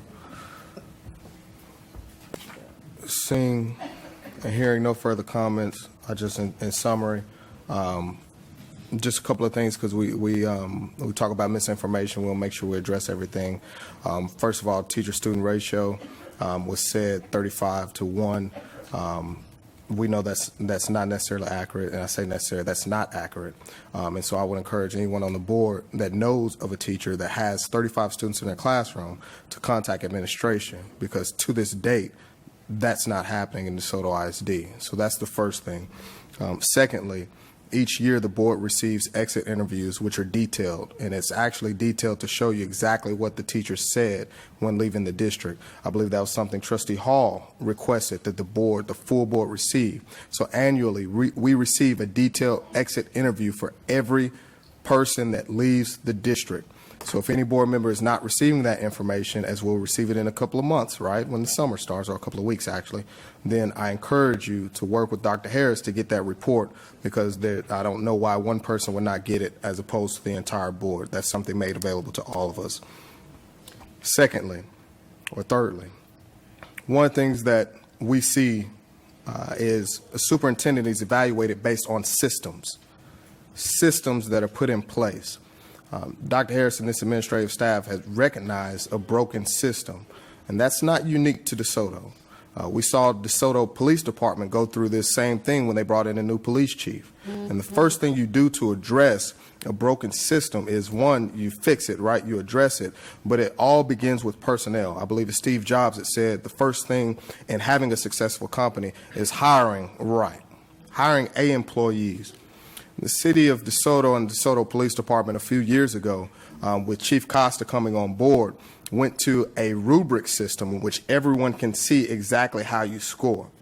Not only do they see how they score, but that's exactly who they pull from. You start at the top and pull down. DeSoto ISD has done something similar with our teacher match program. And now every teacher that's hired in DeSoto ISD, even if you taught here previously, has to go through this teacher match profile. And that ranks the quality of the teacher, not based on ethnicity. It's already been said, we don't care if they're lime green, as long as they can educate our students. And what you have is a system in place that addresses any negative connotation that goes on with demographic, because all we're saying is they scored the highest. Give them the job.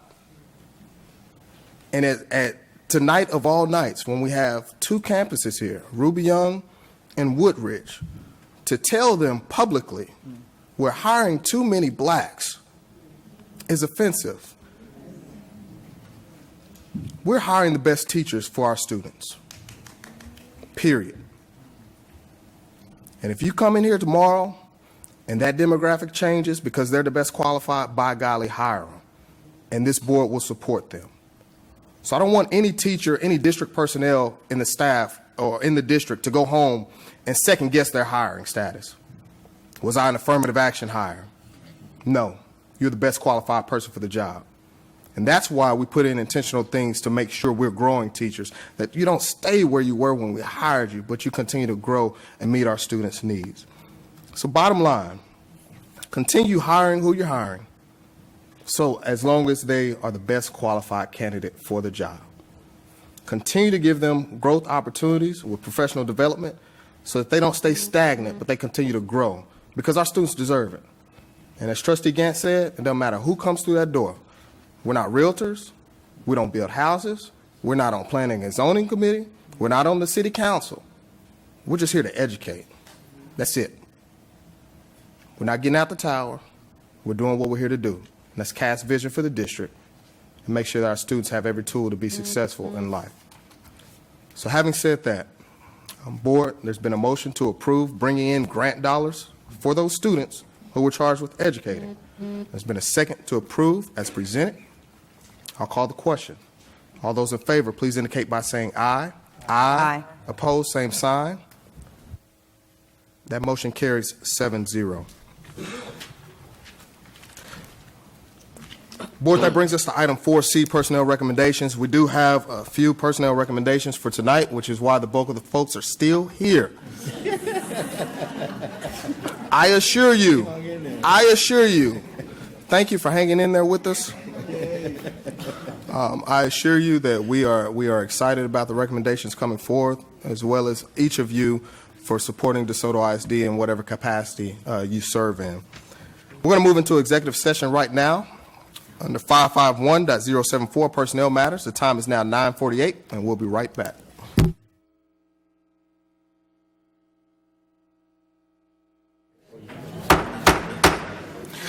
All right, the time is now 11:18, and we're returning from executive session. We've been in executive session under Personnel Matters 551.074. And now we've come out ready to move to agenda item 4C, which is personnel recommendations. Dr. Harris. Yes, Mr. President, first, and I'm going to do this quite quickly, let me introduce the new principal at Woodridge Fine Arts Academy. Let me recommend. What did I say? Let me recommend. Yeah, late. Ms. Deidre Hannibal. Deidre Hannibal comes back.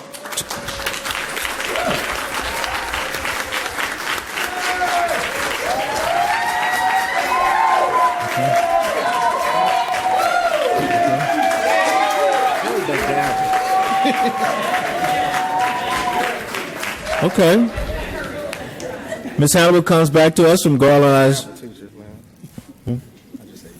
Oh. During her time in Garland, she implemented several initiatives like school-wide Ron Clark Academy House System and STAR Data and Action Protocol that yield the highest STAR scores for the campus ever. She is the avid administrator who also leads several other campus programs and committees, such as School Reform Initiative protocols. As you know, before coming to Garland ISD, she served as assistant principal, teacher, PTA president, and a district elementary math curriculum writer for DeSoto ISD for 10 years. For the past 3 summers, she has dedicated her time to training new teachers across the nation with Teach for America. As an instructional teacher for Teach for America, she coached and mentored teachers to become successful at implementing IB curriculum at the primary level, how to use data to drive instruction, and how to meet the needs of all students. In her spare time, Ms. Hannibal is a state and national math presenter. These qualities and experience are just a few of the many reasons why she can help DeSoto ISD shape the future student and teacher leaders. Ms. Hannibal is married to Kenneth Hannibal and has 2 awesome daughters, Kennedy and Reagan. Ms. Hannibal is excited to be back home if approved, and the new principal of Woodridge Fine Arts Magnet Academy. Mr. President, this is my recommendation. Board, you've heard the recommendation of superintendent. I'll entertain a motion if there be Move to any. approve. Second. We have a motion by Trustee Hooper, a second by Trustee Moncrief. Any discussion, comments? Mr. President, I'm scared not to approve it. Well, and I will note that it speaks volumes to the recommendation of administration that the teachers who are on the school night, who I hope are all show up to work on time tomorrow, right? But would stay, and I heard that cough, I'm not even looking over there. Would stay until 11:29 at night to watch this vote. So it speaks volumes to use a character, your character, as well as administration's recommendation. So we have a motion and a second to approve. Call the question. All those in favor, please indicate by saying aye. Aye. Opposed, same sign. Any abstentions? That motion carries 7-0. Congratulations.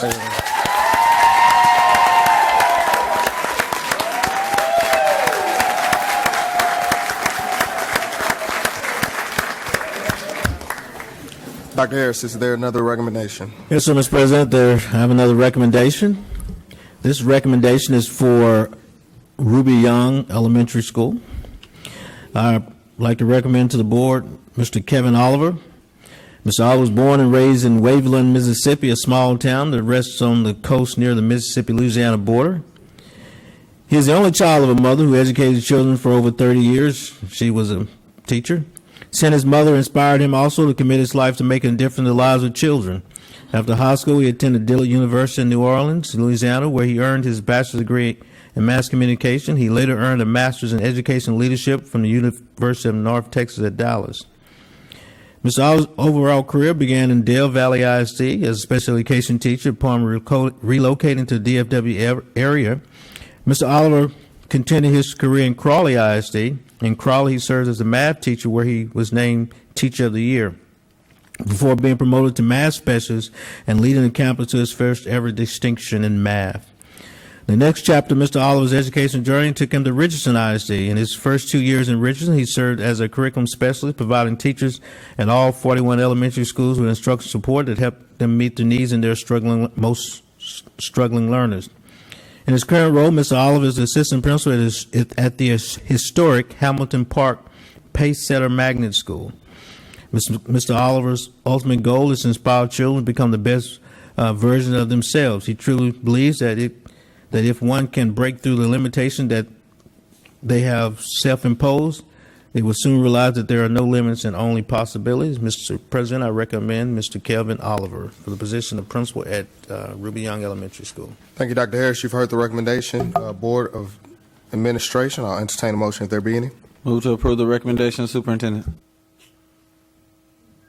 We have a motion by Trustee Hooper. Is there a second? Second. A second by Trustee Hall. Any questions, comments, discussion? Seeing and hearing none, I'll call the question. All those in favor, please indicate by saying aye. Aye. Opposed, same sign. Any abstentions? That motion carries 7-0. Congratulations.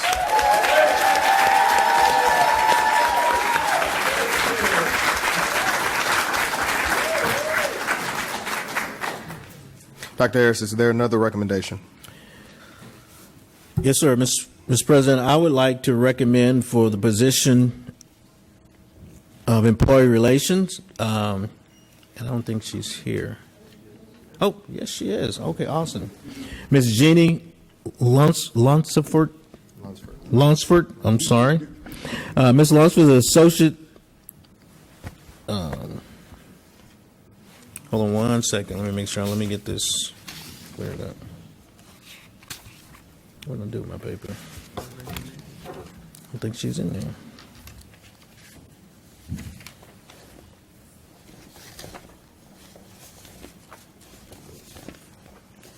Okay. Let me do this. So, oh, here we go. That's what I was looking for. Thank you, sir. Ms. Lunsford, I'm going to get it right, has a Doctor of Jurisprudence from Harvard University. She has a Master's from the University of North Texas, Dallas, and a BA from the University of Texas at Dallas in Governing Politics.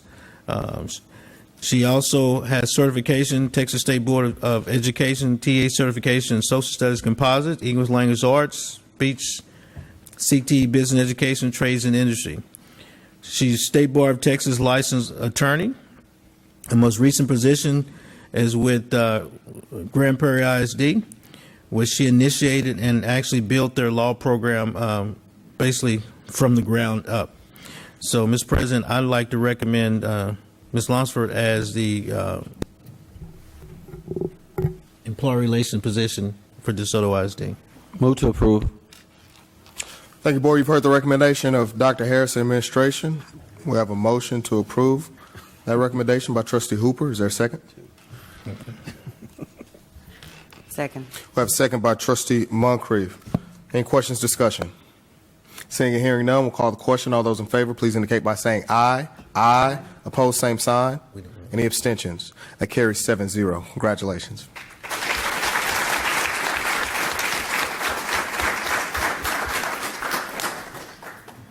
Dr. Harris.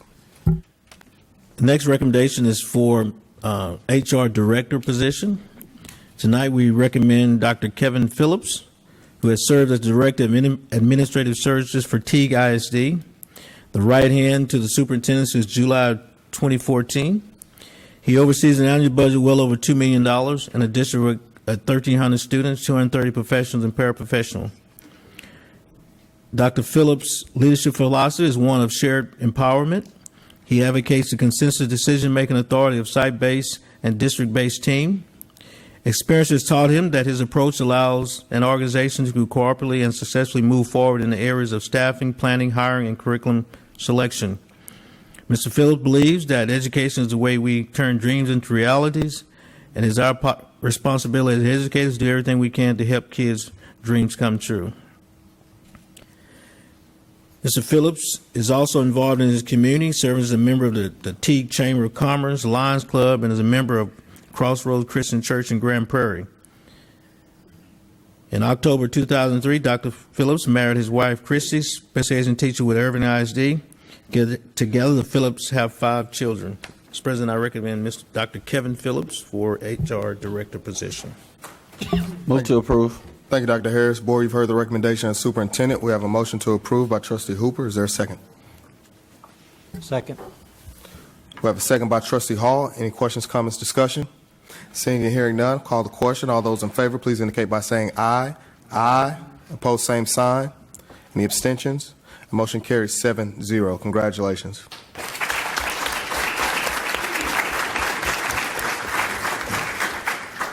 And all those, I'm sorry, do we have? Yes, we would like to recognize some people who are on the move because of their diligence in the district. They've been selected to be a part of the I-3 grant, and so they will have positions in the district, so we'd like to recognize them tonight as well. First, we have Ms. Felicia Brewster. Is that? Stand up, Ms. Brewster, so they can see you. Yeah. Ms. Brewster has been teaching for 7 years in public education, but for over 15 years professionally. She is currently a graduate student at Texas A&M Commerce, pursuing a master's degree in education administration. Ms. Brewster is a certified project lead the way trainer. She has been trained for STEM facilitation through various trainings, including the Perot Institute, Scratch Coding, and project-based learning, as well as participated in conferences such as Magnet Schools of America and T-STEM Educate Texas. That's Ms. Brewer.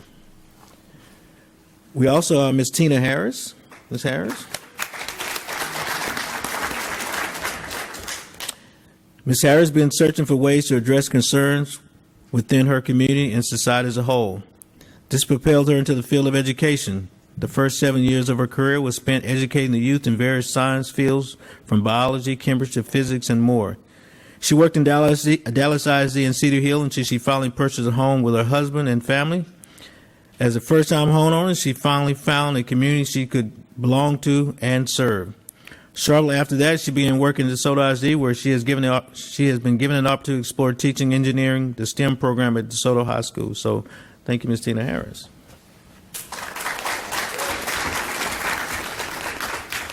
Next, we have Jay Veal. Jay Veal? Hey, Ms. Veal. A certified math instructor. Jay taught at Townview Magnet Center, SEM, Science Engineering Magnet. Science Engineering Magic at Duncanville High School and other high schools. After a few years teaching and working at Microsoft Corporation, he decided to start its not complicated tutoring, incorporated tutoring clientele from various districts and private schools in DFW and other national metro cities, tutoring primarily in all math, science, and test preparation from 5-year-olds to master level, and is now the #1 black-owned private prescriptive holistic tutoring company in the DFW area.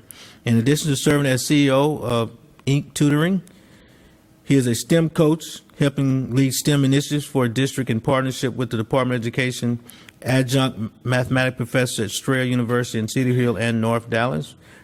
We have Mr. Jay Veal. Mr. Jay Veal. Next on that team would be Ms. Yolanda Hansbert. Ms. Hansbart is no stranger to theater arts or hard work. Her love for theater began in the 6th grade when her coach made her audition for The Wiz. To her surprise, she was cast as Dorothy, and the rest is history. She is a proud alumni of DeSoto High School Theater Arts Department, where she balanced athletics, choir, and theater. She attended Louisiana State University and graduated from Spelman College in Atlanta, Georgia, with a BA degree in theater.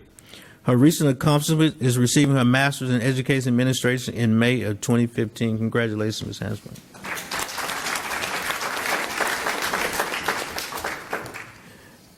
Miss Mary Reel. Ms. Reel? Ms. Reel has a bachelor's degree in interior design and master's in education. She started her teaching career in pre-kindergarten and then moved to 3rd grade with Dallas ISD. She quickly moved to DeSoto ISD and has been in DeSoto ISD for 24 years. Mary taught 4th grade for 19 years and has been teaching art for the last 5 years, all at Ruby Young Elementary. She has been her campus technology representative, lead teacher, and has developed a new elementary art curriculum for the district. So we welcome Miss Reel. Thank you.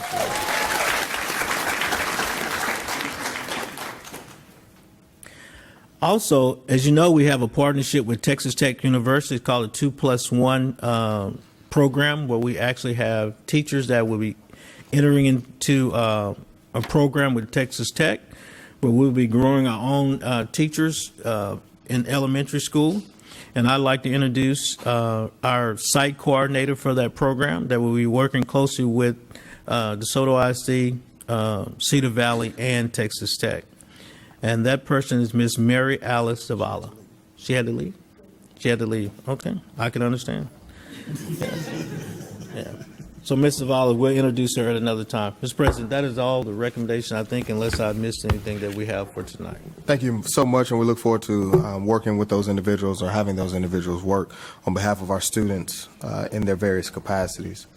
Board, we're going to move quickly. For all those that receive recommendations and the subsequent approval, we will, if you don't mind sticking around, we want to take a photo with you to share with our DeSoto ISD community, and so we'll do that as soon as the meeting adjourns. And so at this point in time, with no further recommendations, we will move into our comments. We will start, out of fairness to our newest trustee, I'll start with my right, with Trustee Gant. No comment. Trustee Hall. Yeah, I would like to say I was involved in the Wings luncheon the other day.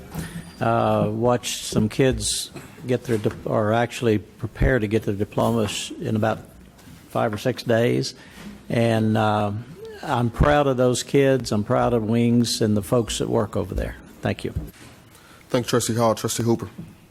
I just quickly want to say I got a chance to go to the class end of the year banquet for the male mentoring program, and I was extremely impressed with the seriousness in which those young men have taken this program, as well as their commitment into growing and developing it into a bigger and better program going forward. Thank you, Trustee Hooper. Trustee Moncrief. Just want to say, Miss Hannibal, welcome back to the district. Woodridge is going to be very blessed. Mr. Oliver, welcome to the district. You'll see me.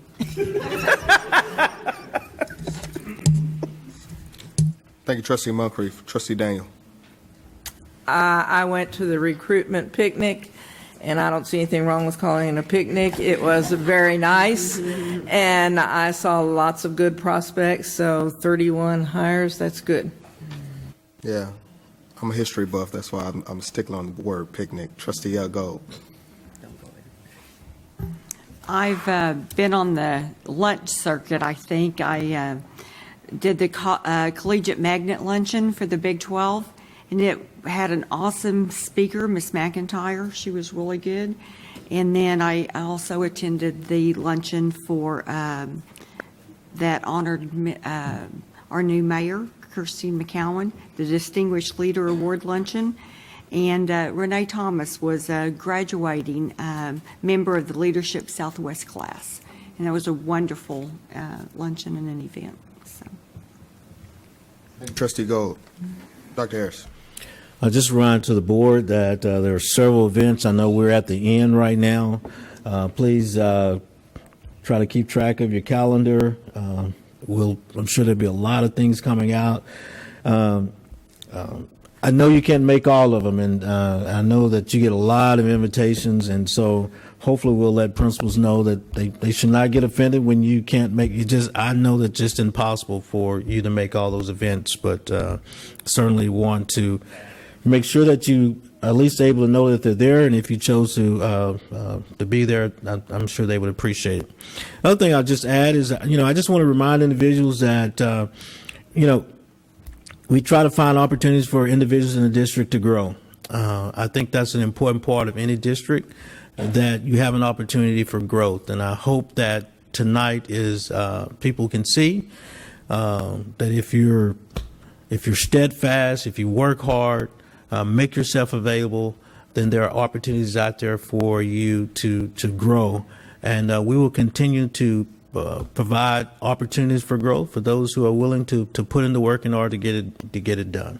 So we do appreciate the ones that have been recommended tonight. We appreciate the ones that's coming on to make a difference here in the district with our students in those fine arts areas as well. We expect great things from you guys. Okay. Absolutely. Thank you so much, Dr. Harris. The mission of DeSoto ISD is to prepare each student academically and socially to be a problem solver in 21st century global society. I think that we've made strides to do that and accomplish that mission tonight with the recommendations from administration, as well as some of the items that we discussed on the agenda. The time is now 11:38, and we'll call this meeting adjourned.